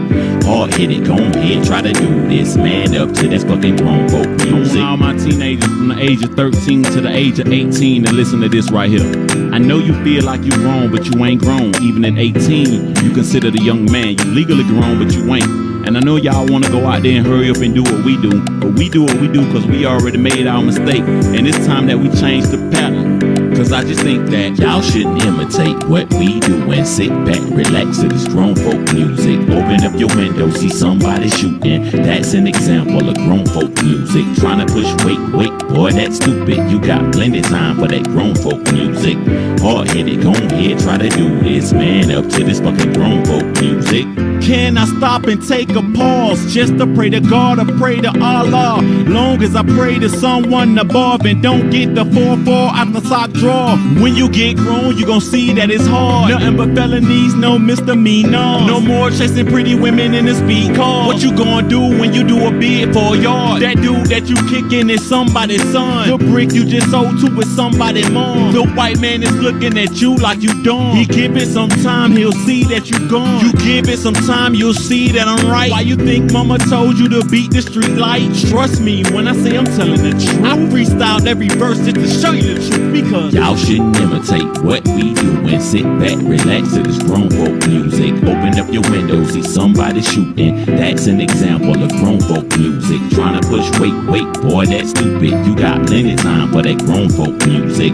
Hard-headed, go ahead, try to do this. Man up to this fucking grown folk music. Man, y'all shouldn't imitate what we do and sit back, relax to this grown folk my niggas in the hood. Open up your window, see somebody shooting. That's an example of grown folk music. You gotta trying to push weight, boy, that's stupid. You got plenty time for that grown folk music. Hard-headed, go ahead, try to do this. Man up to this fucking grown folk music.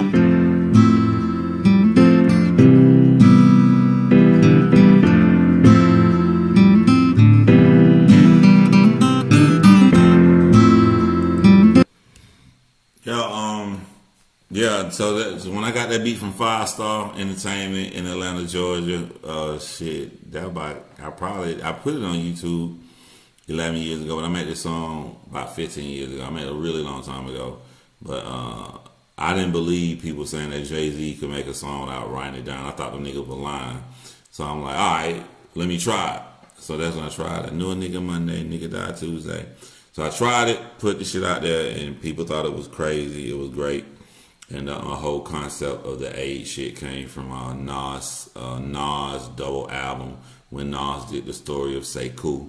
That gave me the influence to do shit like that. But that's old me. All y'all niggas don't even know. You probably want to go back and watch my old live and watch recent stuff I done. That was me way earlier. Shit fire now. Way a lot better than this. But y'all hold it down, man. I said I was gonna put that out tonight for this live. I did, but I'm finna get ready to ride out. Salute. And I'll catch y'all next time. It's been real, yo.